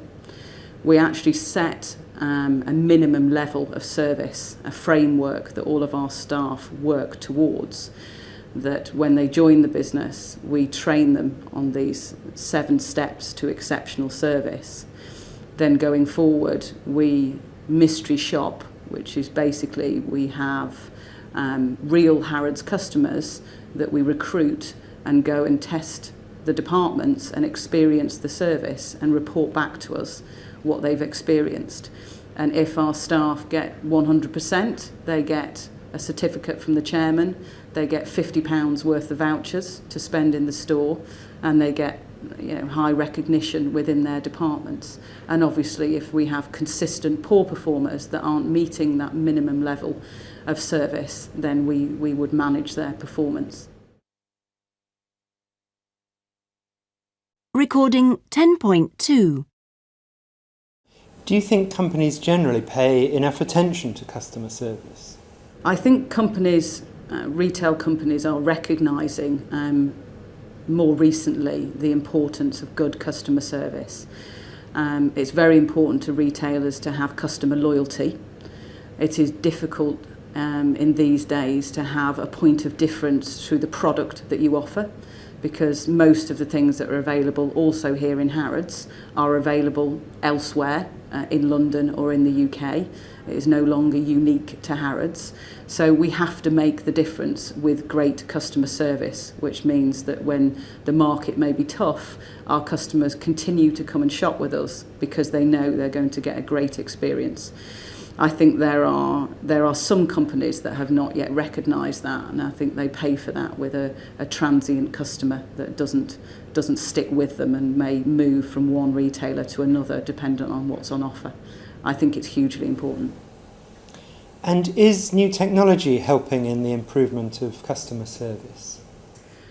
I think that there is new technology available to measure customer service. Marks and Spencer's, for example, have a unit at their till points that when customers pay, they can press different buttons and say whether they were happy with the service that they received today. Personally, and for here at Harrods, I'm not sure how effective that is. I believe the most effective thing is to get real customers' feedback on what they experience and really look at the retention of our genuine customers. So how many of our customers here in Harrods that possibly own a Harrods credit card come back and shop with us on a regular basis. And for me, that's the absolute best test and measure of what level of service we are delivering to our customers. Recording 10.3. Can you tell us how you prepare your staff to give the best customer service? We have a set of standards here in Harrods that we call sell the experience. So to sell the experience of Harrods. We have 7 steps that we work through, which starts from the customer arriving in the department until they purchase their goods and leave. The first step is to welcome our customers within 1 minute of entering the department. So our customers are treated as guests in our home of Harrods, and when they walk into the store or into the department, they are greeted in some way. So that may be a smile, that may be a more formal good morning or good afternoon, or it may simply be eye contact. The second stage is to approach customers at an appropriate time and initiate a conversation. So we train our staff to monitor customers' behaviour and look for an appropriate time to go and start a conversation with the customer. Some customers may look like they are happy browsing and don't want to be interrupted. Some customers may give signals that they've spent a long time at a particular rail, possibly looking for sizes, which is an indicator that they may then need to be approached. The next stage is for us to ask questions to establish our customers' needs, which is a very important part of the service process. Our staff are trained on how to ask the right questions to really ascertain that what the customer is looking for. The next stage is for them to use their product knowledge and to select items to meet those customer needs. So it's very important that they listen to the answers when they've asked the relevant questions, and then to use their knowledge to match the customer's needs with the products that we offer. The next thing we ask them to do is to highlight the features and benefits to customers. So this is about talking about the product. This is a beautiful painting, madam. What a wonderful shade of red the dress is made in. And it's to really talk about the product and really focus on the real beautiful features and benefits of what the customer is looking at. The next thing we do is to offer related products to maximise the sale or service. So this is where if a gentleman is buying a shirt, maybe we will introduce a matching tie or a matching suit so that the customers can get the whole experience of Harrods. Then we ask our staff to introduce the Harrods card. We believe the Harrods card is a big benefit both to the store and to our customers, so it's important that our staff introduce those benefits to each and every customer that shops in the store. And finally, to make sure that we finish the whole process very well, the staff are encouraged to thank customers and invite them to return. Recording 10.4. Conversation 1. It was just before Christmas. OK. I went into this wine store and bought 2 bottles of red wine. I bought them because they were promoted as wine of the month, so I thought, well, they must be good. When I tried one of them, I found the wine was much too sweet, like fruit juice almost. Fruit juice? Yeah, really. I offered a glass to my neighbour, who was our guest. She took one sip and asked me if I had anything else. So, what did you do? Well, I took the bottles back to the store and complained about the wine. The salesman didn't argue. He took the bottles back and told me to choose another 2 bottles. I'll look for something at the same price, I said. Oh, don't do that, he said. Choose any 2 bottles you like. I chose 2 which were quite a bit more expensive and thanked him. I always go to that store for my wine now because I like the way they treat their customers. Conversation 2. I flew to Spain recently with my family, and I was really impressed with the level of customer service we received. We were flying with a relatively cheap, no-frills airline, and they didn't promise much, no meals, for example. But what they did promise, they delivered. Really? Yes. The service was excellent and friendly. It was service with a smile. They were particularly friendly and helpful to people with small children. We took off on time and arrived on time. We'll definitely use them again. Conversation 3. Something so irritating happened recently with a delivery that I'd ordered. I certainly won't be using the supplier again. Oh, what happened? Well, I work from home as a translator for a leading bank. My printer had broken and I needed a new one urgently. The person who took my order was extremely friendly and promised it would be there the next day. OK. It didn't arrive and I had waited in all day to receive it. When I phoned the supplier, I got the same friendly, helpful treatment again. They were very sorry. It would definitely be there the following day. But they let me down again. This went on for the rest of the week. How awful. I was very put out indeed. It was all talk and no action. Recording 10.5. I'm calling because I went into one of your shops this morning to look at some phones. I really have to complain about one of your sales staff. Oh dear, what happened? They were on me as soon as I got into the shop. I don't know if they're on commission or not, but they really pounced on me. Oh? and didn't listen to me at all. They seemed to be pushing a particular package which was far too expensive and not suitable at all. I'm a pensioner. I have to be really careful with my money. I quite understand. Sorry you felt you were being hassled. Which branch was it? Your main branch. So do you remember who served you? Yes, but I don't want to say. Well, if you want me to take this seriously, we need to know who was at fault. It wasn't just one person. They were all bothering me. In my opinion, you ought to look into your training methods. It's just not good enough.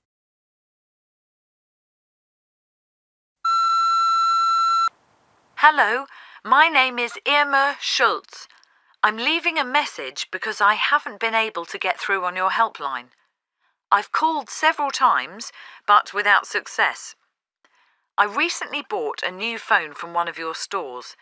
I was persuaded by the sales assistant to spend a lot more than I intended on the latest top-of-the-range model, but it's much too complicated for me to use. The instruction manual is the size of a dictionary. I felt under pressure in the shop to make a decision, and the salesperson was rather pushy, which is why I now have this high-tech phone which I cannot use. Could someone please call me back? My reference number is ZX3450. Thank you. Oh, and my phone number is 0... Unit 11. Crisis Management. Recording 11.1. What are the commonest crises that businesses face today? Today, companies face crises in three areas. The first is when a brand or a product has a failure or a perceived failure or problem. The second area where there is perception that management or corporate behaviours have been not up to the requested standards. And the last area are problems that have been highlighted by interest groups and activist groups. Of course, in crises, perceptions are more important than the facts. Recording 11.2. How can companies prepare themselves to manage crises? Firstly, they have to accept that crises might happen. And secondly, they have to make sure that they realise and understand all the audiences and groups that may take an interest when a crisis hits. And thirdly, they need to prepare their plans and then test and validate them through exercises and training. Recording 11.3. Can you give us some examples of crises which were handled well? Yes, I'll give you two examples. The first one, and probably the most well-known in the crisis management field, is Johnson & Johnson's handling of the Tylenol case. This is when some headache pills were spiked with cyanide, which led to some deaths. Johnson & Johnson were very open and very clear in what they were doing, and they successfully brought the brand back to market. In the second case, Heineken, out of Amsterdam, were faced with the problem of having 17 million bottles of beer with glass in them, and these were in 152 markets. And again, through open communications and proactive response, they successfully managed the recall and maintained brand confidence. And can you tell us about some poorly managed crises? Two examples. The first one would be Union Carbide's handling of the Bhopal tragedy in India. This is when a leak from a chemical plant killed many of the local community. And in this case, Union Carbide was secretive and slow to response, and they were seen to be handling it very badly. And today, there are still liability cases going on for this particular incident. The second case would be the Mercedes handling of the Baby B, a new small car, which when it was tested by journalists in Scandinavia were found to be unstable. And in spite of video evidence of the vehicle rolling, but Mercedes for 3 days continued to deny that it could possibly happen. And of course the public and the media became very cynical about the new product, and it took some time to be able to win back this trust. Recording 11.4. 1. Could you answer my question? 2. Would you mind answering my question? What is your policy about gifts to customers? 3. Could you please tell me how many sales staff you employ? 4. Could you tell me how many sales staff you employ? 5. Do you deny that bribery is a common sales strategy of your company? 6. Could I ask why you're replacing your sales director? 7. Do you mind if I ask how many letters of complaint you've had from doctors? 8. I'm interested in knowing whether you consider yourself an ethical company. 9. Isn't it true that you don't care how your staff behave as long as they meet their sales targets? 10. May I ask why you didn't investigate the allegations more quickly? 11. Surely you're not saying that no payments were made? 12. Could you clarify what gifts can be offered to customers?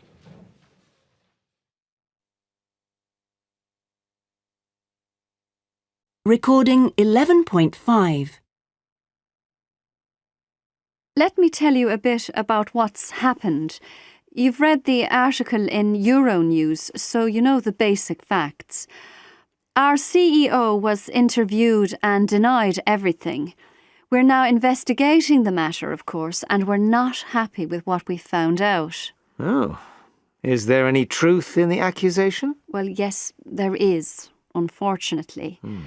Someone in the buying department ordered the games from a supplier in the Netherlands. We contacted him, the supplier I mean, and after a lot of persuasion, he admitted the games were from an unusual source and could be illegal copies. He said he'd bought them from a firm who had gone bankrupt.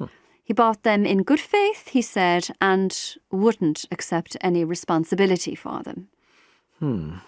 Why didn't you buy the games from the manufacturer? Well, we did when they first came out, but it seems this supplier made us an offer we couldn't refuse.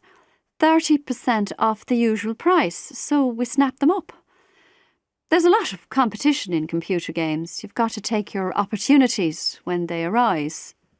What are your relations like normally with the games manufacturer? Well, they're pretty good, actually.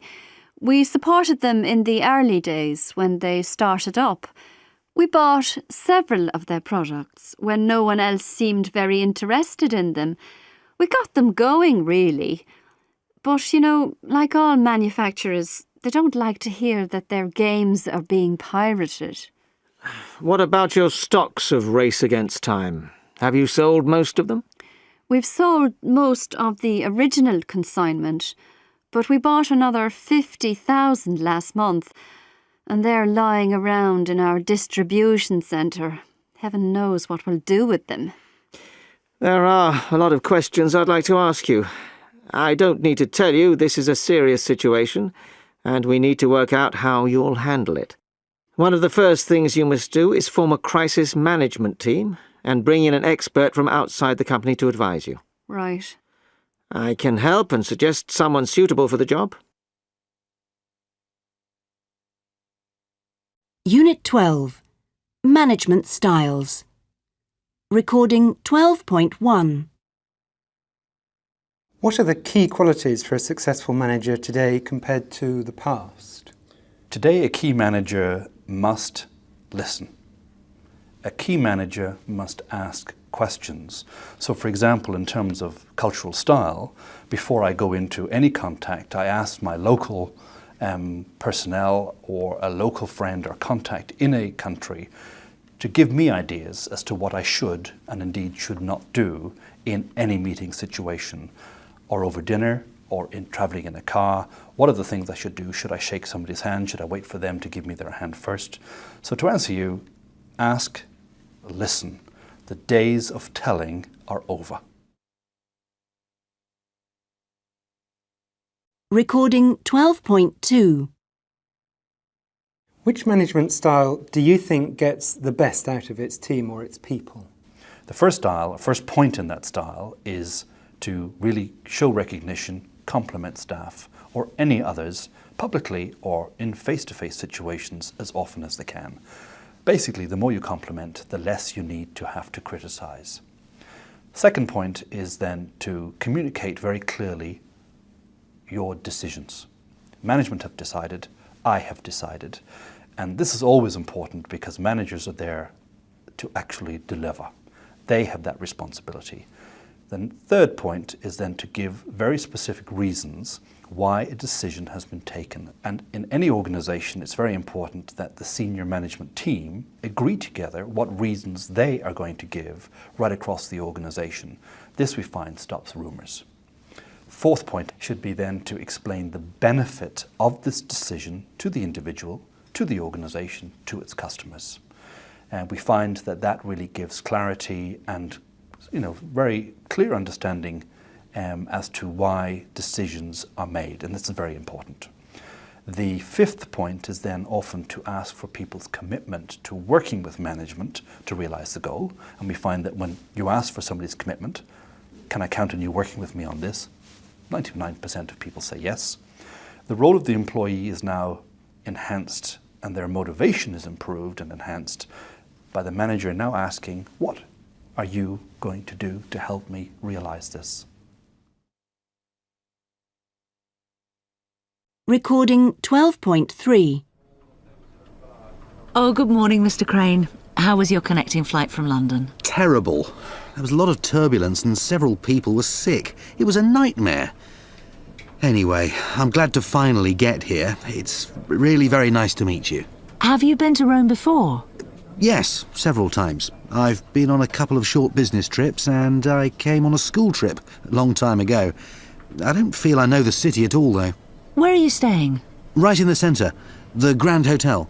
Oh, yes. What's it like? Not too noisy, I hope. No, it's great, thanks. It's very comfortable and the service is first class. And how's business at the moment? We're doing really well, thanks. Business is booming. It's been our best year so far, but I seem to be working all the time. No holidays coming up? No, I'm afraid not. Not for a while, at least. It's all systems go at the moment, until we get this new office up and running. Yes, I know what you mean. So, what do you do to relax, to keep the stress away? Oh, I enjoy tennis when I get the time, which isn't very often these days. Well, you must try and see some more of the sights this time. What do you think about the city? I'm really impressed. The architecture is fascinating. I hope I have time to take it all in. I'll make some recommendations if you like. Thanks. That would be great. Now, would you like to go for a coffee? Yes, thank you. I'd love to.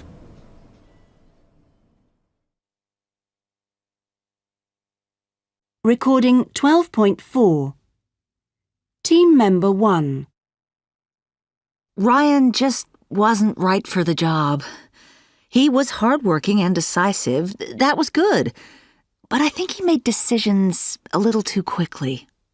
He didn't like people to talk back to him. In fact, he hated anyone to disagree with him. I don't think he was good at giving instructions. He told us what to do, and if we didn't get it right, he'd say, "Do it again." I once had to rewrite an email 5 times. He never had time to tell me what I was doing wrong, so I couldn't improve my performance. I never got any feedback from him. And another thing, he just didn't want to spend time with team members. It's not that he didn't like us. He just couldn't be bothered to get to know anyone. Team Member 2.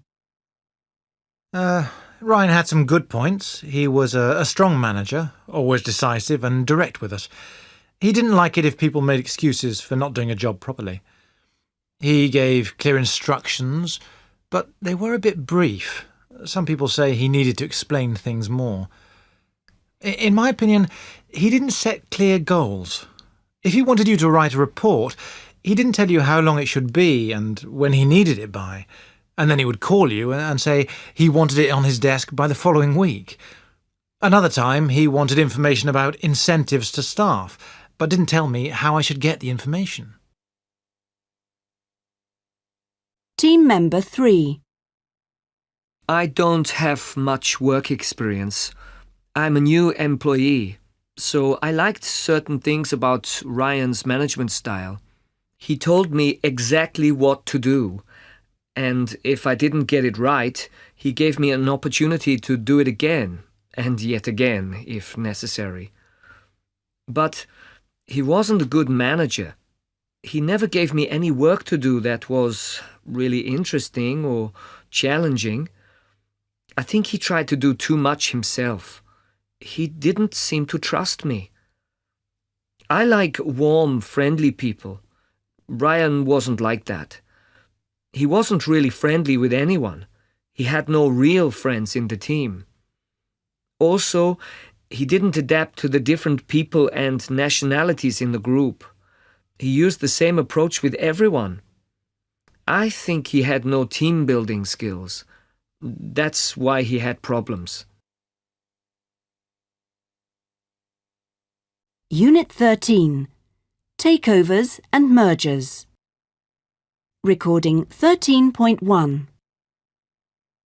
What are the essential preparatory steps in a successful acquisition?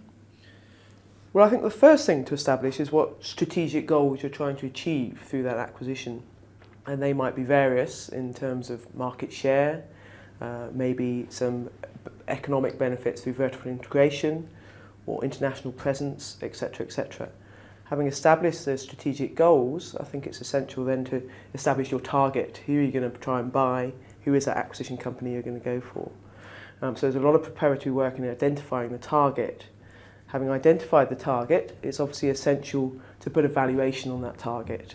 And that valuation is obviously absolutely essential in terms of determining how much you're going to pay for it, which in turn will determine the success or failure of that acquisition. Having put together your strategy and identified the target and the valuation of that target, you need to make sure the funders of the acquisition are on board, be they institutions or private funders or banks, etc. And they need to fully understand what you're trying to achieve and have confidence in the financial data that you've put together. Recording 13.2.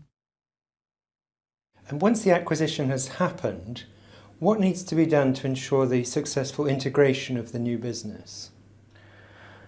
I think an acquisition and the success of the integration of that acquisition is all about planning in reality. It can be a very complicated, intricate process, and it has to be planned very carefully and very precisely, in my view.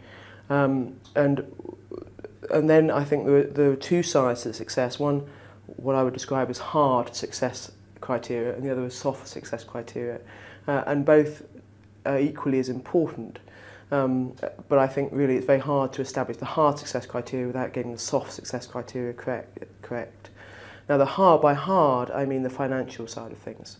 So we're looking at making sure we achieve those strategic and financial goals that we set out to achieve and making sure they happen within a timetable that's acceptable. So if you're rationalising units or rationalising locations, rationalising departments in any way, then you need to get on with that very quickly and make sure that the implementation of that action is planned and thought through and done properly. On the soft side of things, it's about communication. I think it's once you go through an acquisition, then people generally think the worst. If there's a vacuum of communication, if there's a vacuum of knowledge of what's going on, people will think the worst, and that's human nature. So communication of what's happening, telling people exactly what's going to happen and by when is vital to make sure there's a good integration of a business. And how do you know whether an acquisition has been successful or not? I think that's quite easy, really, and that's basically driven financially.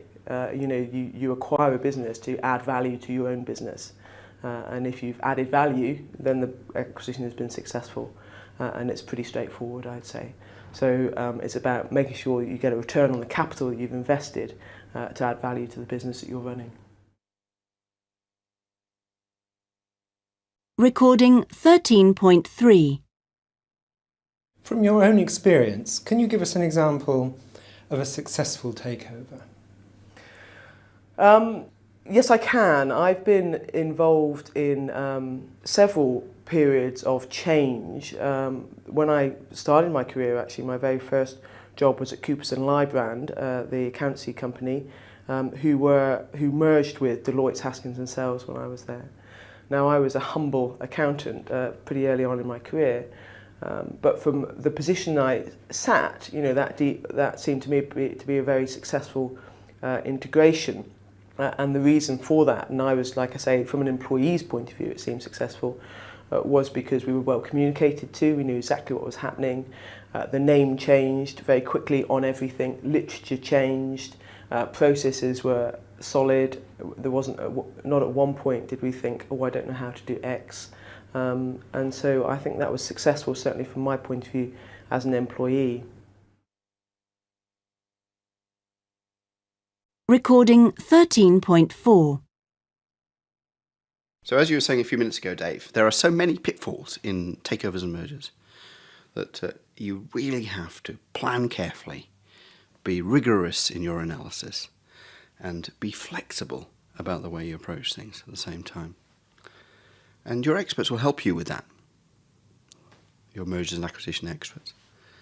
But what are the sort of things that the experts forget generally? There are three things in my mind. And the first thing is you've got to recognise the constraints that your organisation is under with regards to communication, legal and confidential documents that you tie yourself up in through a merger and acquisition. At the time when you most need it, i.e. when your people are most uncertain, that's when suddenly you're hamstrung in your communications. And the only answer to this is to be absolutely honest with everybody about what you're doing and about the process you're going through. And be clear with them where you cannot communicate with them and why. You've got to create that trust as the basis of managing the change moving forward. The second thing for me is about being beware of the sycophants in your organisation. Remember, with a merger or a takeover, you're bringing two organisations together, two management teams, all of their roles probably duplicated. And in that process, you're going to get a whole lot of people vying for the same jobs. Of course, they're going to be saying, yes, yes, yes. But actually, often they won't believe in that. And when they go out and engage the business in taking it forward, what they will do is they will fail to collaborate. They will be nervous of collaboration with the employees because they don't really believe in what they're doing. And so the only answer to that is to create that space with them beforehand where they can genuinely express their concerns, draw them out as valid concerns, such that you can get a really good understanding of what they believe in so they can take it forward. And lastly, everybody works for an organisation with a core meaning to their work. And a good example of this is the National Health Service, where people are very much focused on, for example, caring as their primary task. They don't care about cost savings and they don't care about efficiencies. And the whole resistance to change in the National Health Service is based on that. When you bring your two organisations together, people are going to have this core purpose, whatever it might be for each of the organisations, the reason why they joined that organisation in the first place. Spend some time understanding that and helping them to re-establish one with the new organisation. Before I finish, just like to run around the room, just would be ever so grateful if you tell me what's missing. What haven't I explained properly? Recording 13.5. And now for some news about Mario Farino, the Italian delicatessen business. Some experts believe that the British restaurant group Bon Appetit is looking hungrily at this struggling Italian chain of delicatessens. Mario Farino used to be a fine business, but now it's clearly in trouble. Turnover has fallen by 8% in recent months, and there have been a lot of complaints about the food and service in the restaurants. Let's face it, many people say that Mario Farino no longer has a reputation for quality, creativity and good service. The chain needs new managers, new technology, new ideas and investment, especially in marketing and PR. It's a business ripe for a takeover. Unit 14. The Future of Business. Recording 14.1. What new business opportunities do you see developing in the future? Well, I think that in developed markets, consumers over the last 10 or 20 or even 30 years have got more and more money for spending. And so we are going to see a development in services and in luxuries and in the kind of sectors where companies can be more targeted onto a particular group of consumers. For example, targeting older people, who are going to be a growing and important segment, and also things like beauty services for men, for example, things that we don't really need, but we feel that we want. And which business sectors do you see expanding and contracting in the future? Well, I think in many marketplaces we're going to see a split into two extremes. At one extreme, we're going to see areas where the supplier, the company, can be very price competitive. For example, if you think about the growth of discount supermarkets across Europe and also in the United States. At the other extreme, we're going to see the growth of companies where they can charge a premium, they can charge consumers for something a bit special, and we'll see there the growth in services and luxuries. Recording 14.2. We usually assume that more business technology will lead to greater efficiency. Do you think this is true? Well, I think when it comes to lots of manufacturing processes, we have seen a very significant growth in efficiency. A lot of manufacturing processes are now able to produce far faster and with far less waste. But I think there are a lot of examples where, in fact, technology has made us less efficient. For example, if you think about email, we now spend a lot of time reading and writing emails. And it also means that people are able to do personal activities in the office. For example, arranging their social life. Also, if you think about technology in general and computers, what many people do is receive a document electronically and then they print it off in order to be able to read it. So we all end up with piles of paper on our desks, which surely can't be that efficient. How do you think companies will organise themselves in the future to be more efficient, more competitive and more successful? Well, I think in the 1980s, a lot of companies focused on efficiency and they tried to remove costs wherever they could. Very often they removed the middle management level. Now these companies have become more efficient, and if they really want to improve that, they are going to have to look outside the company. So they may try and squeeze suppliers, or they may focus more carefully on their customer, on their consumer, in order to be more competitive.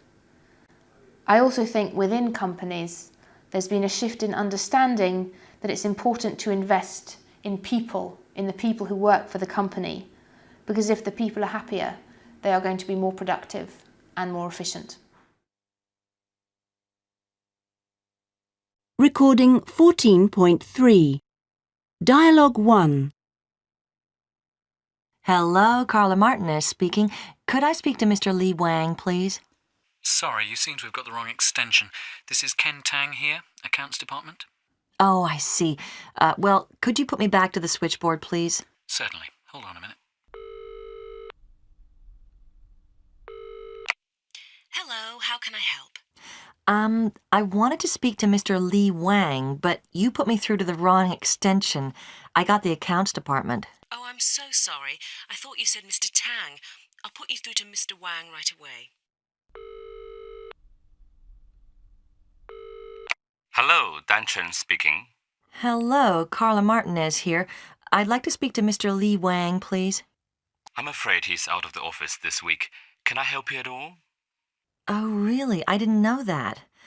Actually, I need some information about one of your products, your hair dryers, the Fairfax range. Of course. But first of all, could I ask you, have you got our brochure and price list? Yes, I have, thanks. But I need to know a bit more about the product. For example, about colors, designs, speed settings, and so on. Okay, should we have a look at the colors first? Dialogue 2. Hello, Michael Bishop here. I'm calling about the cash machines we ordered. I'm really very unhappy. I want some action on this. They're now more than 2 weeks overdue. Our customer wants them urgently. What on earth's going on? Hold on, Mr. Bishop. Could you give me a few details, please? Details? Well, what do you want to know? Surely you've got everything on file. Yes, but let me just check. When exactly did you place the order? What, you want to know the precise date? Yes, if you don't mind. Wait a minute. Let me get it up on the screen. Right. It was November the 4th. Thank you. And what was the model you ordered? Oh, it was the TX40, your latest model. The one you've just brought out. Right. Could you tell me one more thing? What's the order number, please? The order form number. Oh, it's, let me see. It's C270. And we ordered 50 registers. Okay, I'll check it out right away and find out what's gone wrong. I'm sorry to hear about this problem. I'll call you back as soon as I can. Well, thank you. Goodbye. Dialogue 3. Can we go through it again, please? You want 80 items, reference number JG905. I'm sorry, I didn't catch that. What did you say the reference number was? JG905. OK, I've got that, I think. JE95. No, that's not right. I said JG. J for Juliet, G for Golf, 905. OK? Fine. Shall I just read that back to you? JG905. That's it. And you want delivery by June the 30th, right? No, not June the 30th. June the 13th, at the latest. OK, sorry. I've noted that. June the 13th. It shouldn't be a problem. Dialogue 4. I'm calling about the sales invoice I've just received from you for 50 car CD players. Okay, what's the problem? Well, there seems to have been a misunderstanding. I haven't actually placed an order for them. Sorry, I don't follow you. Well, when I called your office last week, I was just making inquiries about the players. Prices, availability. Are you saying you don't want them? My assistant told me you needed them urgently. We've packed them and we're just about to send them off to you. I'm sorry. To be honest, I was getting quotes from several suppliers. If I'd wanted to place a firm order, I'd have given you written confirmation. Your assistant was a bit too hasty, I'm afraid. Okay, well, I suppose we'd better cancel the order then. I take it you don't want the CD players? I'm afraid not. We've ordered them from another source this time. I'm sorry if this has caused you any inconvenience. Don't worry, I'll have a word with my assistant. I don't want him to make the same mistake again. Yes, I think you should do that. Well, goodbye for now.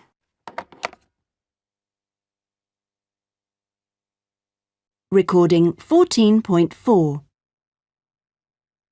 You asked me to include in our report an analysis of the major trends in the industry.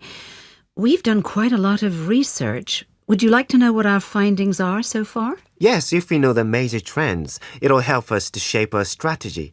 So, what have you found? There are some trends which you need to be aware of when you make decisions.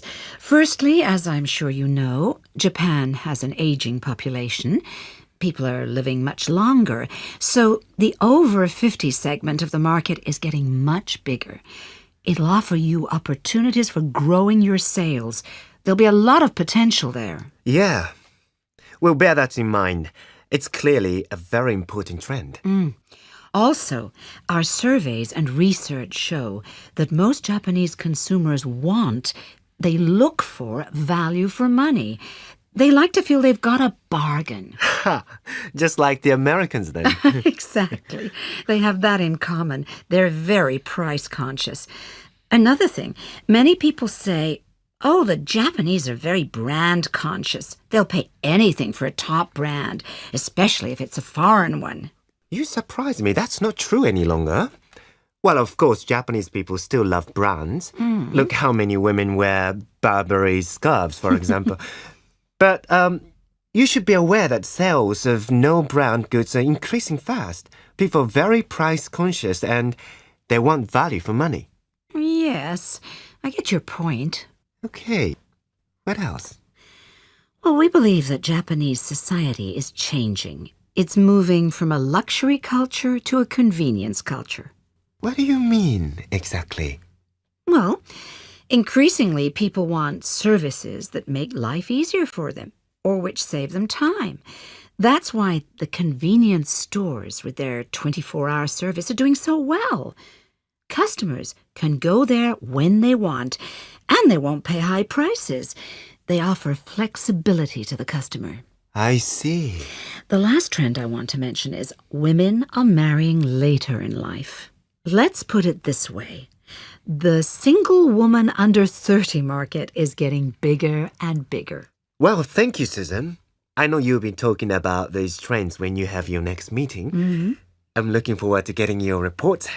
I'm sure it'll be very helpful to us. Copyright Pearson Education Limited, 2006.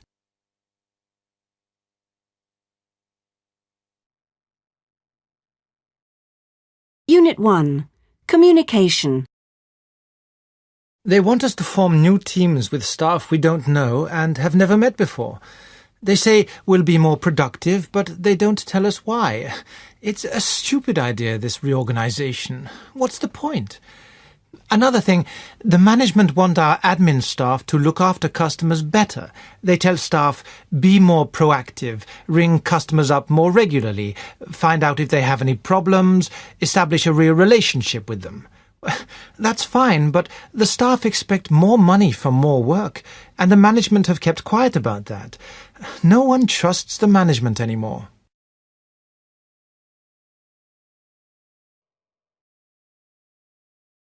Last month, a director asked me to go abroad to try to hook a potential customer. It was urgent, he said. Drop everything. I called our admin staff, she was called Helen, and asked her to tell a couple of big customers that I wouldn't be back until the following week. She didn't do it. One of the customers got really angry and cancelled his subscription. I reckon we lost €500,000 on that one. I had a go at Helen. All she said was, I forgot. I was just too busy. What could I say? Another point, why do I now have to write a report every 2 weeks, saying what I've been doing and what we've achieved? It's sent to all the top management, but I never get any feedback from them. If you ask me, no one reads the reports. It's just a bit of red tape.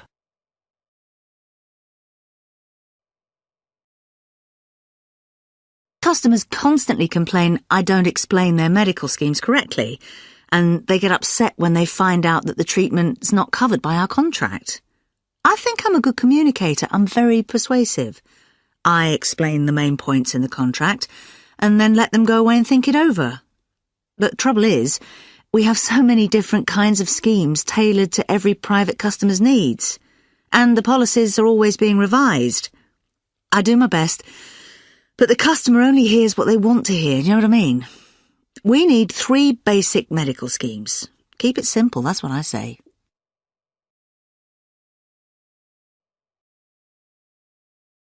It was a big mistake to move to these new premises outside the city.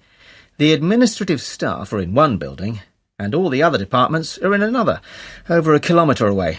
That's too far. A lot of internal post never arrives, or it goes to the wrong department, or is late. And that costs us money, because we don't deal with customer complaints quickly enough.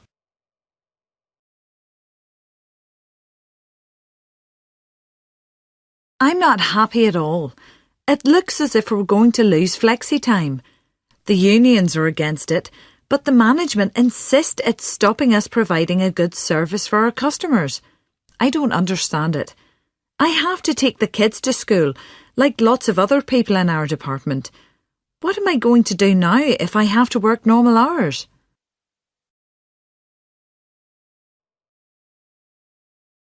Unit 2. International Marketing. How can a company prepare itself to market its goods or services internationally?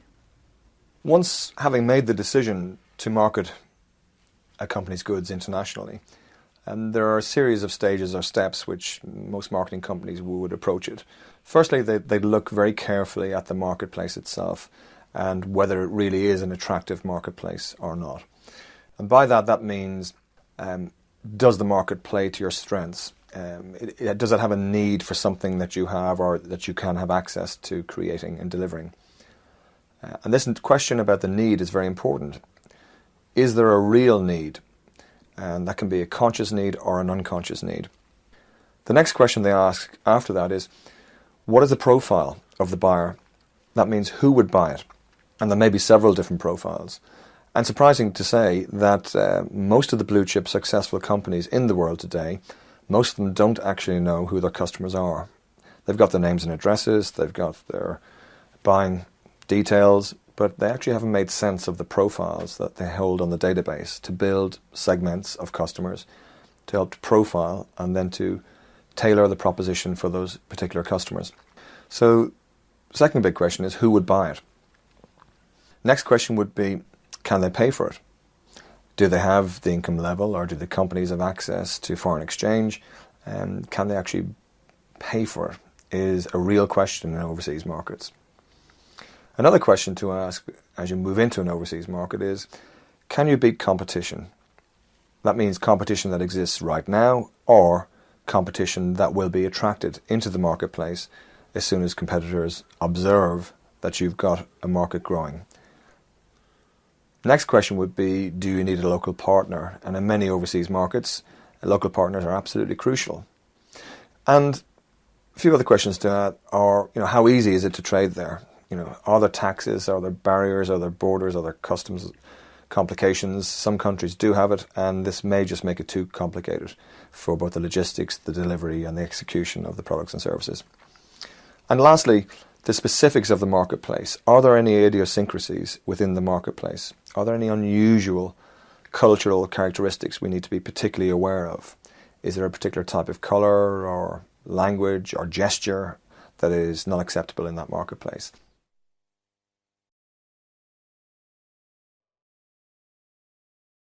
Unit 3.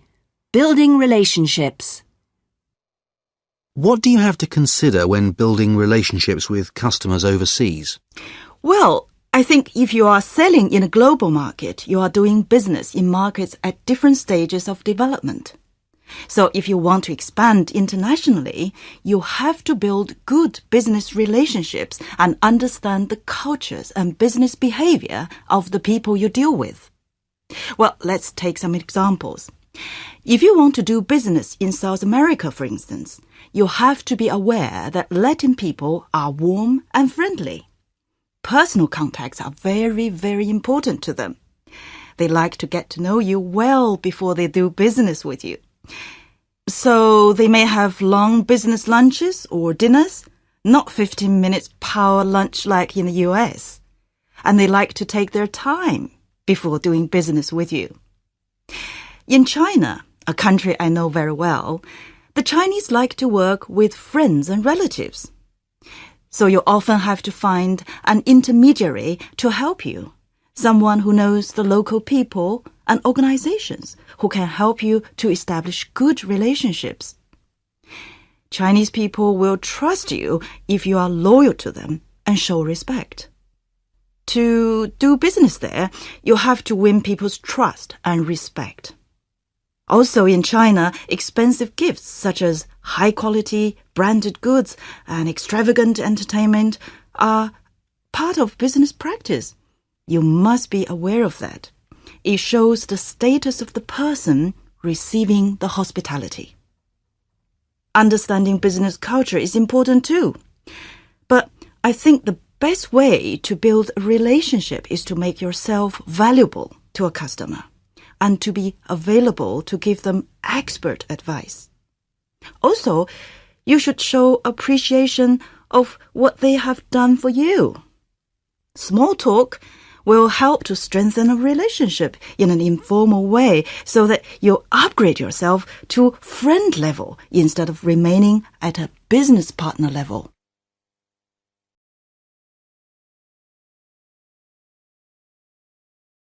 Unit 4. Success. What factors have made your business successful? First of all, the advent of LCD watch technology in the 1970s created vast opportunity for us. You see, although the Swiss were the first to develop a quartz watch, the support of the Swiss manufacturers was not strong, as they overlooked the phenomenal growth potential of the market. They believed their mechanical excellence would keep them leaders of the industry and that the quartz watch was only a gimmick and that it would soon fade out. In fact, this poor judgment eventually led to the downfall of some companies. As demand was greater than the supply, therefore it wasn't difficult for me to get entry to this market when I first set up my company. At the end of the first year, the number of employees increased to 20, and we moved from office premises to a factory. Our floor space increased from the original 600 square feet to 2,000 square feet by the end of the first year, and the company grew more than tenfold in the next 5 years. And then, a few years later, prices started to become very competitive as the retail market became saturated. So I had to think about certain strategies to tackle this problem. I had to think up a short-term strategy and develop some long-term planning.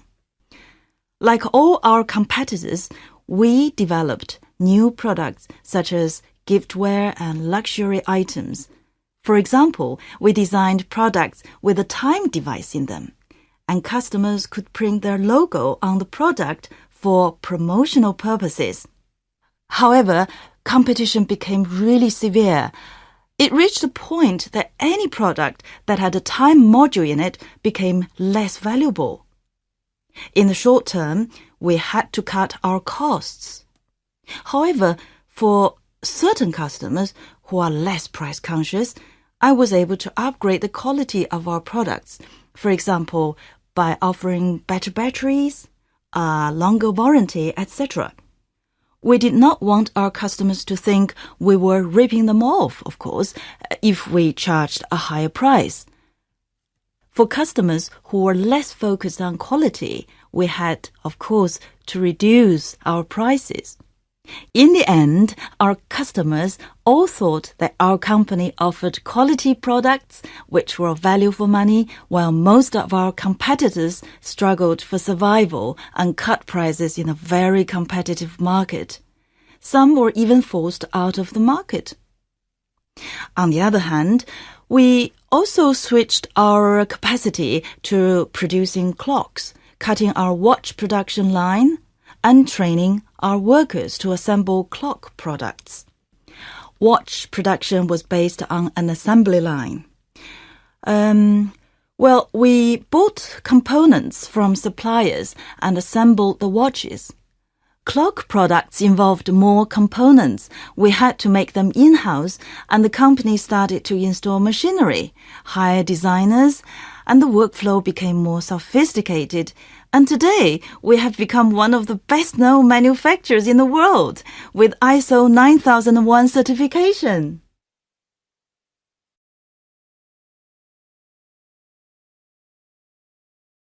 Unit 5. Job Satisfaction. Professor Oswald, you've carried out a lot of research into what makes people happy at work. Which groups of workers have you found to be the most satisfied and why? Women are quite a lot more satisfied with their jobs than men in most of the Western countries. Just as you would expect, a high level of pay goes with a large amount of satisfaction with your work. People seem to enjoy promotion opportunities a lot. In other words, they need a hierarchy that they feel they can move up through their life. They don't like working long hours. They don't like large workplaces. A good example of that is that among the most satisfied people in countries like Britain or the rest of Europe are the self-employed. They enjoy the independence of running their own business. And finally, a very large effect comes from insecurity at work. If you think you're about to lose your job, then you, in our kinds of surveys, report much lower job satisfaction. And who were the least satisfied? And were there particular nations that showed up in your surveys? A typically very dissatisfied worker would be a man on low pay in a large office or factory who has to, for example, commute a long way to work and who fears that he is close to being sacked, close to losing his job. If we look across nations, we find that small European countries tend to be at the top of the job satisfaction league table. So Denmark and Ireland, Switzerland, the Netherlands, for example, they do very well. American workers also have high levels of job satisfaction. And down the bottom we have particularly Eastern Europe, Poland, the old parts of the Soviet Union, and so on. Japan and France too are relatively low down the job satisfaction league table. And what are the strongest motivating factors in people's working lives? If you take large random samples of people, so we look across, say, hundreds of thousands of individuals in the major industrial countries, you see things that make a lot of sense. High pay, that motivates people. Job security and insecurity, that matters a lot to human beings. And promotion opportunities, the chance of moving up, of becoming a boss, that certainly seems to motivate people. And how do you see the changing patterns of work affecting people's satisfaction in the future? It is often thought that job insecurity is rising, that the notion of a job for life has somehow disappeared. That's not true when you look at the data. The common journalist's idea appears to be wrong. The average length of a job is very little different from what it was 10 or 20 years ago. So in that sense, insecurity doesn't seem to have worsened. Commuting times are going up all the time in the Western countries, and that's a big blow to many workers. That pulls down their satisfaction with work.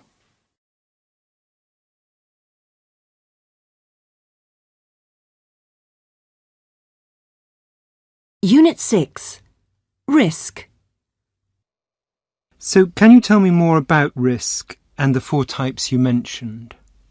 I'd say in its very traditional sense, risk is the chance of harm, injury or loss, and I'd call these all threats. But in business, taking a risk can also mean the chance of changing direction and growing and making profits. And at the end of the day, businesses are into making profits, and I'd call those all opportunities. Business is all about striking the right balance at the end of the day between risk and reward. And to help you with this, I'll give you some examples to illustrate this. The first is the risk of doing nothing, and strange as that may seem, many businesses flounder on that simple concept. This could be the company that tries to preserve the exact position that's always served it well in the past, and here the risk is the company will end up with an obsolete product in an obsolete market and will end up going out of business. Now you might say to me that there's many companies in the world that have done very well on the back of a very simple product, and that's absolutely true. But if you look really closely at what they're doing, you'll find that they're constantly reviewing their price, they're constantly reviewing their marketing position, and they'll also invest really heavily into investing and protecting their brand. So the message here is never do nothing. The second risk relates to companies that give credit or take and rely on guarantees from others. Both of these will reduce profits if they go wrong. Let me start by explaining the credit side of things. If you want to increase sales, you need new customers, and this may mean selling on credit. So you ship out a consignment of stock and you sit back and you wait for the customer to repay you. Unfortunately, sometimes the customer doesn't repay you. They may have gone out of business, or simply they may have gone away. This will leave you with a problem. On the guarantee side of things, you're relying on the guarantee of a person or a company to do X, Y, or Z. Quite often, though, the guarantee is only as good as the person giving that guarantee. A third risk that I'd like to give you is to always be aware of the political agenda. You need to know what's on the government's current agenda. Is that likely to change? And if so, how will that affect my business? The fourth and final example of risk I can give you is a company being caught up in some sort of catastrophe or other disruption, such as fraud or criminal damage that causes interruption to trading.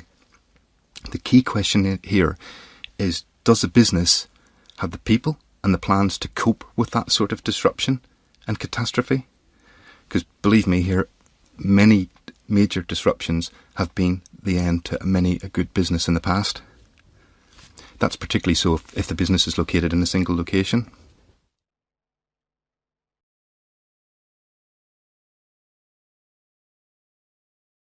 Unit 7. E-commerce. Okay, let's get started. Good morning, everyone, and thanks for coming. For those of you who don't know me, my name's Roger Maris, and I'm the head of business development at Smarter Work. Perhaps I should start off by asking how many people here have heard about Smarter Work. Can you just raise your hands? Okay. And of you people who have heard of it, how many of you have used the site? Thank you. This morning, I'm going to talk to you about Smarter Work. I'm going to begin by giving you an overview of Smarter Work, then I'll go on to tell you about our two types of users, and finally, I'll explain how it all works. Feel free to ask any questions you like as we go along.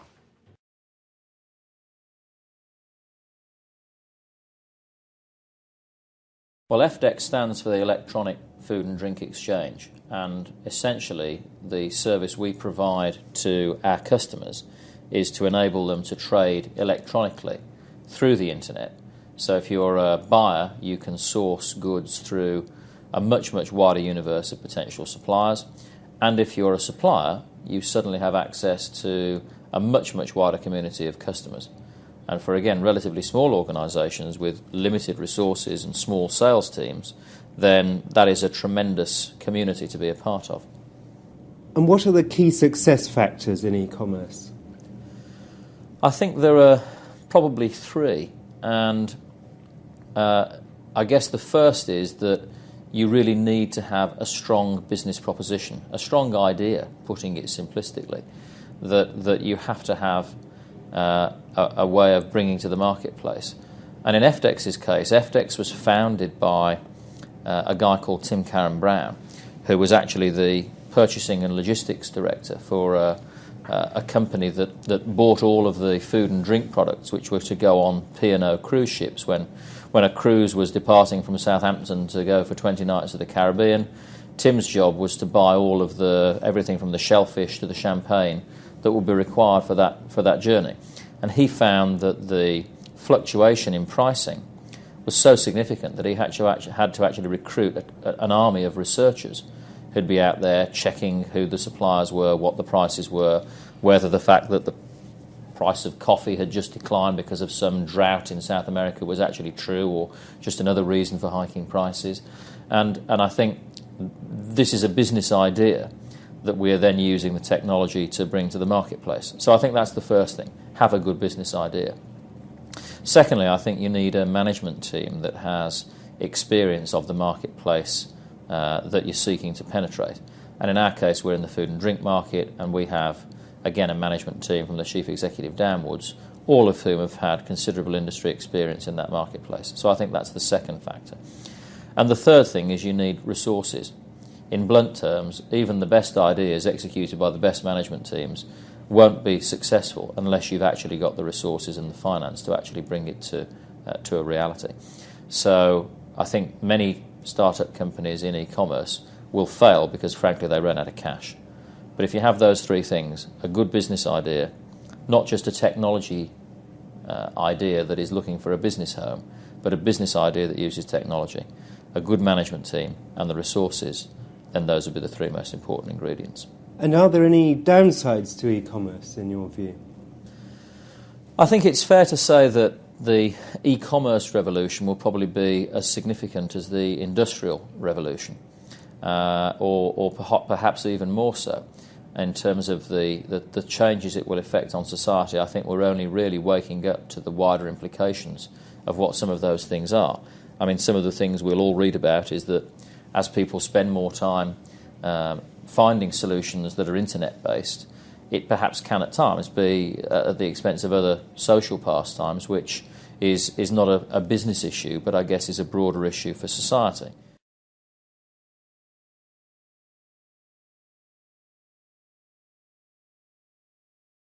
Unit 8. Team Building. Why is team building important in an organisation? If you want to be successful in business, everyone in the organization must work together to increase revenue, maximize profits, and keep costs down. You can only do that if everyone is focusing on the main objectives of your organization. How can you build effective teams in a business? There are many things that contribute to effective team building. Let me mention 3 key points. Firstly, it's important to have in your organization a corporate culture that encourages teamwork. That means the management recognize the value of teamwork and reward it as much as they do individual contributions to the company. The management will emphasize the value of teamwork at all times so that it becomes a core value of the business. The pay, bonuses, reward system will all be linked as much to team performance as to individual achievements. Secondly, a team can only be effective if the members understand what is expected of them. Each person must have a clear idea of what their objectives are and how these relate to the overall objectives of the company. And finally, members of a team must feel that their contribution to the organization is recognized and valued by the management. Therefore, team members must receive feedback regularly on their performance. In the United States, who has influenced ideas about team building? Well, most people will probably say Vince Lombardi. He was coach of the Green Bay Packers, highly successful American football team in the 1960s. He's an iconic figure in our sporting history. People giving seminars on team building these days often mention his ideas. Interesting. Can you give some examples? Certainly. Lombardi believed that to create a championship football team, and he did it several times, by the way, you need to teach the basics, the fundamentals, he called them. Each player must know exactly how to play his position and how to play it well, so that meant discipline. Every player was treated the same. There were no prima donnas in a Lombardi team, no people who thought they were more important than the others. These were his basic ideas, but to create a championship team, a team needs more than this. In his opinion, to play together and win as a team, each player had to care about the others. Each player had to think, how will the other players feel if I don't play my very best? Some people call it team spirit. Anyway, it creates a winning team. How does that apply to business? Okay, it means each employee must know the basics of their job, and they need the right training to perform well.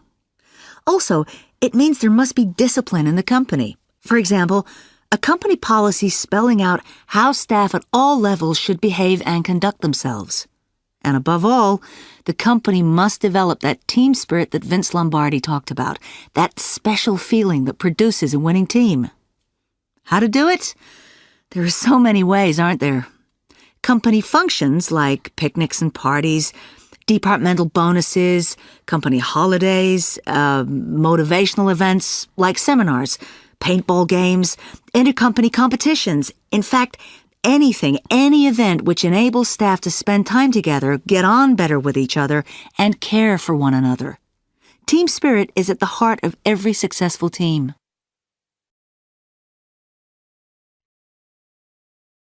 Unit 9. Raising Finance. Which are the commonest ways in which businesses can raise money? Business can raise money either through debt or equity. If business is raising debt, they go to the bank, get a bank loan. It could be secured or unsecured in its simplest form. If a business is raising money through equity, they can go to private investors, venture capitalists, or through a public offering on the stock market. And are some of these ways preferable to others? The means that you use to raise the money depends very much on the type of business, the business stage that your business is at, and the revenue flows that come from a business. You need to match them up to the type of instrument that you're using to raise the money.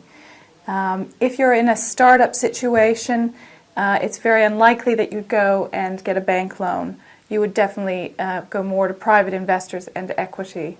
If you're in a growth business with strong cash flow, you would probably use debt, although it can be more expensive than equity because of the interest that you need to pay to the bank or to whoever is lending you the money.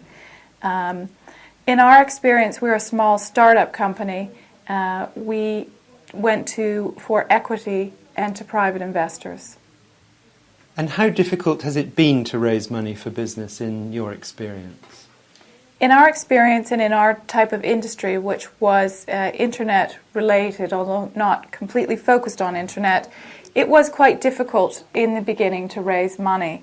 Again, raising money depends on the economy, it depends on the concept of your business at the startup stage, and it also depends on having the right people in your business and having contacts with investors outside in the market. For us, we went to the private investor route, but in other larger businesses that are more established, I would say you could easily go to a venture capitalist or to other investors to subscribe to the equity in the company. Raising money can mean becoming very dependent on lenders. Has this posed any problems in your experience? In our experience, we wanted to maintain control of the company. That meant that we chose equity as the vehicle to raise money, and with my business partner, we are the controlling shareholders. So our investors then are able to give us input and support, but in the decision making, because we own the majority of the shares of the company, we are able to control the company.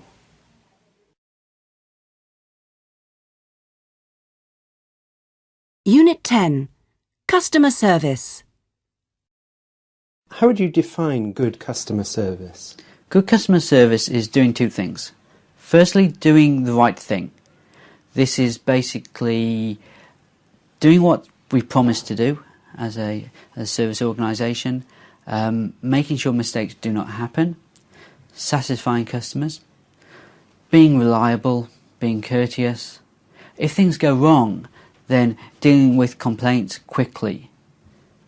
The second element is very much about delighting customers, doing something over and above what customers expected. For example, a company like Amazon.co.uk, you order a book there 5 o'clock in the evening, it turns up at 9 o'clock the next morning. First time that happens, people think, wow. And it's very much about putting this wow into the service. Once you do that, then these customers are likely to come back to you time and time again. But most companies still fail on the first thing, about doing it correctly, making mistakes, etc. Are companies paying enough attention to their customer service operations? Some are. I mentioned the example of Amazon.co.uk, obviously very good at customer service. Other companies are very good as well. Others aren't. Others have been moving into e-commerce and areas like that, setting up websites. Then if you perhaps have a query, you email them, because most of the websites have an email contact address. The email contact address often is the computer services department. They've got nothing to do with customer service. But as a customer, you don't know that. That's the equivalent of the phone number that they've given out for you to get in touch with them. But the person on the end of that phone number doesn't care about customer service. They just want to have queries about the websites, not queries about the service or the products that you're offering. And a lot of companies are failing to answer these email messages. That's just an example of the fact that companies can go into an area and they can forget about the customer service aspects. And is new technology, for example, call centres, improving customer service? Yes and no. On the downside, call centres are often replacing personal service. So, for example, for the banks, you used to have a personal relationship with the bank manager. Now you have an anonymous call centre. Basically, though, you can use the technology to enhance this customer service. Any time you ring up a call centre, the person on the end of the phone should be able to dial up your details and speak to you as though they've dealt with you 3 or 4 times before. They know your history from the call centre computer systems. However, a lot of call centres, the people are managed in the way that they have to answer so many calls per hour. This means they have to get off the phone with each individual customer as quickly as possible. That's going against the ethics of good customer service, where basically you're supposed to be dealing with customers and individuals, staying on the phone until you answer that problems or those queries to the satisfaction of the customers. And that sort of goes against the way that the call centre's performance is evaluated. Are people prepared to pay more for good customer service? Yes and no. You can actually use customer service as a form of segmentation, i.e. breaking your market, your customers, into different groups of people. Some people will be prepared to pay more money for the customer service because these people perhaps want more advice or more help in their purchase process.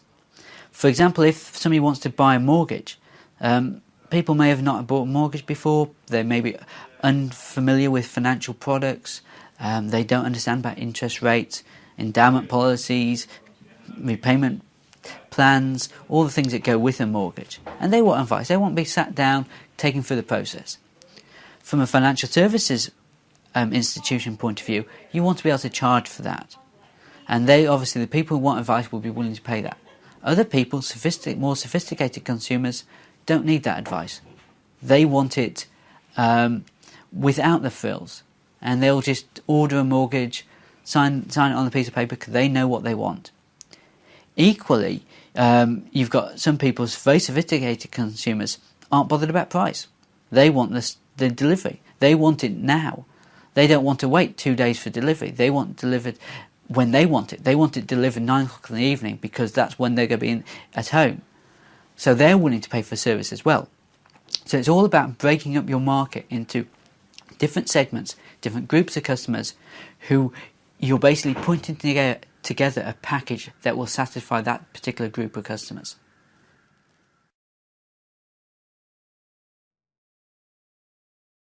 Unit 11. Crisis Management. What are the commonest crises that businesses face today? Today, companies face crises in 3 areas.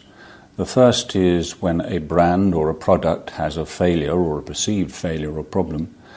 The second area where there is perception that management or corporate behaviours have been not up to the requested standards. And the last area are problems that have been highlighted by interest groups and activist groups. Of course, in crises, perceptions are more important than the facts. How can companies prepare themselves to manage crises? Firstly, they have to accept that crises might happen.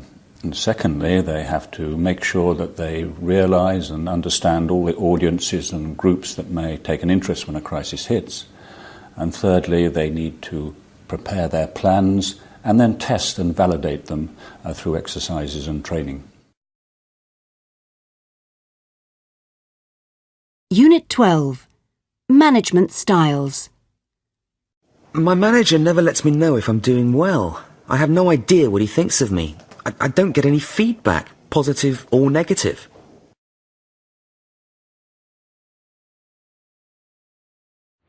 I have no idea of the project team's objectives. No one has ever told me anything. I'm completely in the dark.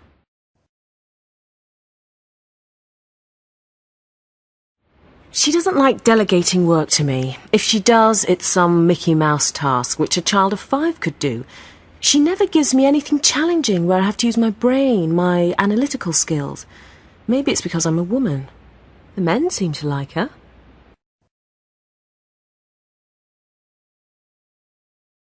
Our manager wanted to amend the billing system, which head office had agreed to. He had innumerable meetings and consulted everyone. The result? We still haven't got everyone's support yet, and the deadline for introducing the system has passed. I wonder what head office will say about that. It's typical of the way people manage around here.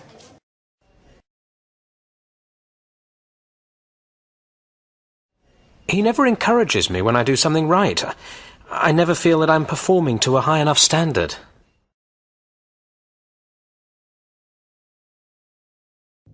I never get enough resources to complete a task. For example, I had to hold meetings with the managers of all the factories and distribution depots, but I wasn't given enough time to do the task, and I had no assistant to deal with my workload while I was away from the office.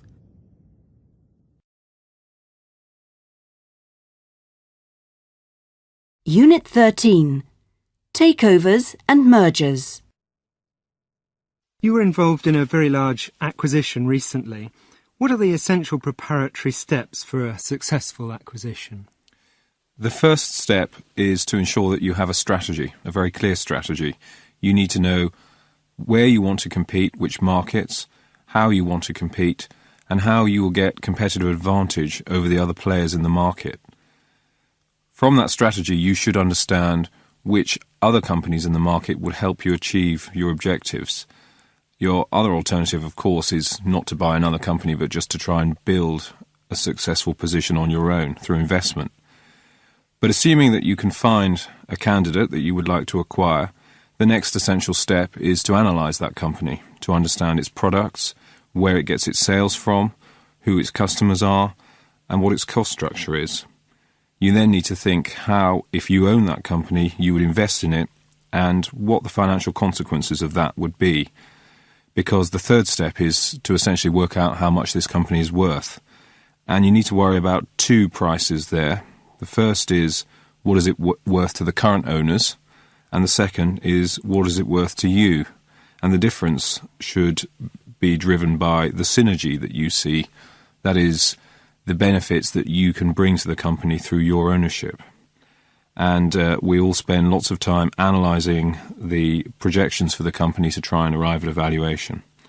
And the final step, of course, is just working out your tactics as to how you're going to buy this company, whether it be your pricing tactics or the way in which you approach the current owners. And once the acquisition has happened, what needs to be done to ensure the successful integration of the new business? The first thing you should do, even before you take ownership, is to plan what you do when you take ownership of the company. And that means working out exactly how you're going to combine that company with your own. So through every single function, you need to have a plan as to what you do with the people, what you do with the facilities, what you do with the assets, how you handle the customers, and it can't be said too much that you must pay absolute attention to the detail in that process. The second thing that you should do is worry about the people. So who are the most important managers and staff that you need to keep on side during this process? Because this will be a time of uncertainty for them and you do not want to lose them.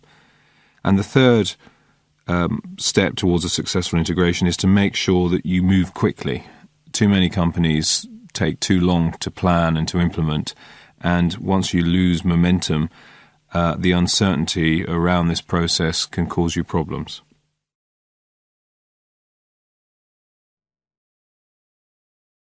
Unit 14. The future of business. Hello, Carla Martinez speaking. Could I speak to Mr. Lee Wang, please? Sorry, you seem to have got the wrong extension. This is Ken Tang here, Accounts Department. Oh, I see. Well, could you put me back to the switchboard, please? Certainly. Hold on a minute. Hello, how can I help? I wanted to speak to Mr. Lee Wang, but you put me through to the wrong extension. I got the Accounts Department. Oh, I'm so sorry. I thought you said Mr. Tang. I'll put you through to Mr. Wang right away. Hello, Dan Chen speaking. Hello, Carla Martinez here. I'd like to speak to Mr. Lee Wang, please. I'm afraid he's out of the office this week. Can I help you at all? Oh, really? I didn't know that. Actually, I need some information about one of your products, your hair dryers, the Fairfax range. Of course. But first of all, could I ask you, have you got our brochure and price list? Yes, I have, thanks. But I need to know a bit more about the product. For example, about colours, designs, speed settings, and so on. Okay, should we have a look at the colours first?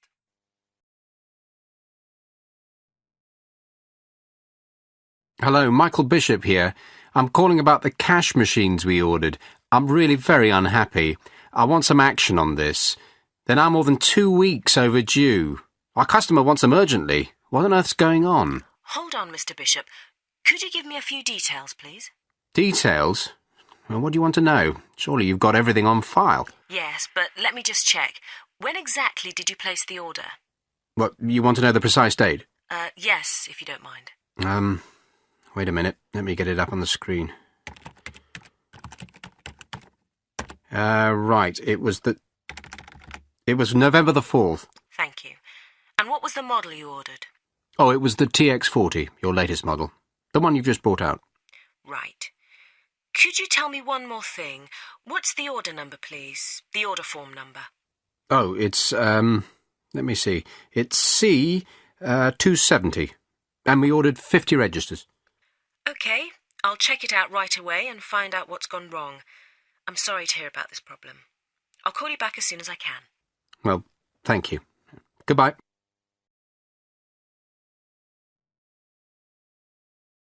Can we go through it again, please? You want 80 items, reference number JG905. I'm sorry, I didn't catch that.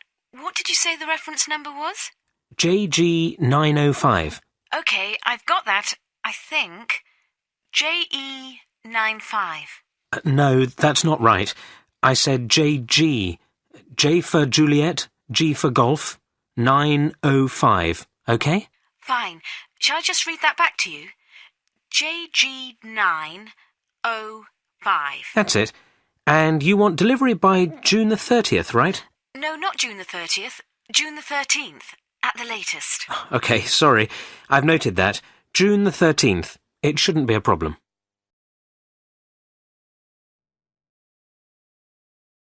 I'm calling about the sales invoice I've just received from you for 50 car CD players. OK, what's the problem? Well, there seems to have been a misunderstanding. I haven't actually placed an order for them. Sorry, I don't follow you.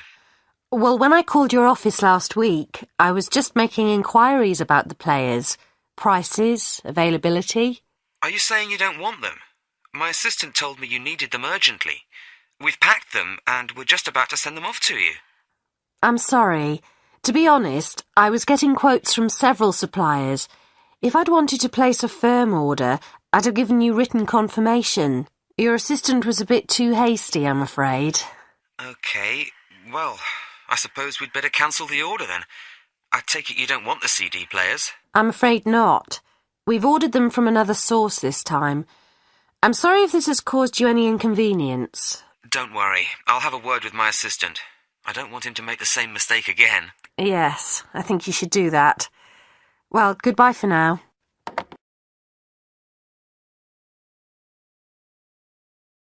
Will customer needs be different from now, looking ahead to the future?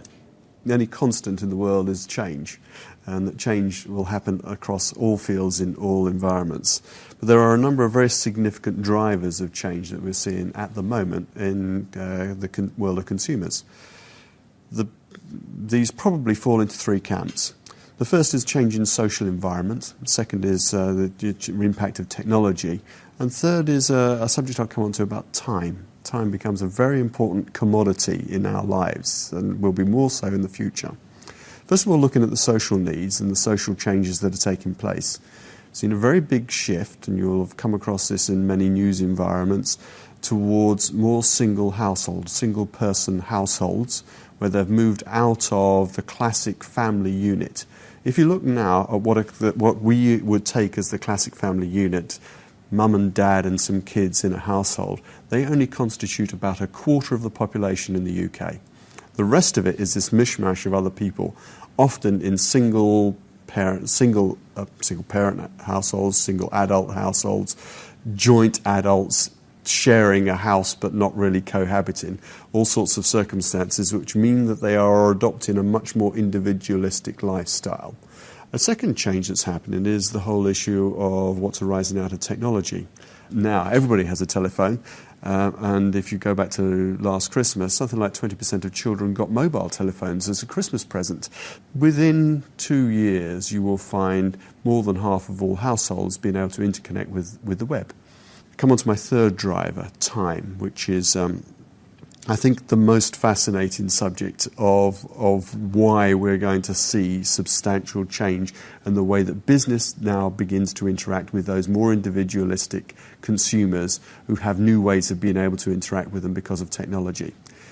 Henley Centre have been tracking time availability for the last 15 years or so, and every year, year on year, you've seen a consistent rise in people saying, I just don't have enough time to do all the things that I absolutely have to do. I've got real pressure on it. Value for money was the main parameter in decision making about where you spent your money. Now there's a new parameter, and the Henley Centre call it value for time. Is this where I'm going to save time by shortcutting it, get a streamlined service, or am I going to invest time? Am I going to treat this buying experience as a pleasure, as a piece of leisure activity? And if you look, an archetypical example of the pleasure side of shopping would be women on a Saturday afternoon going shopping for clothes. This is a trip out, which used to be confined to women, and increasingly we're now finding that men are doing it.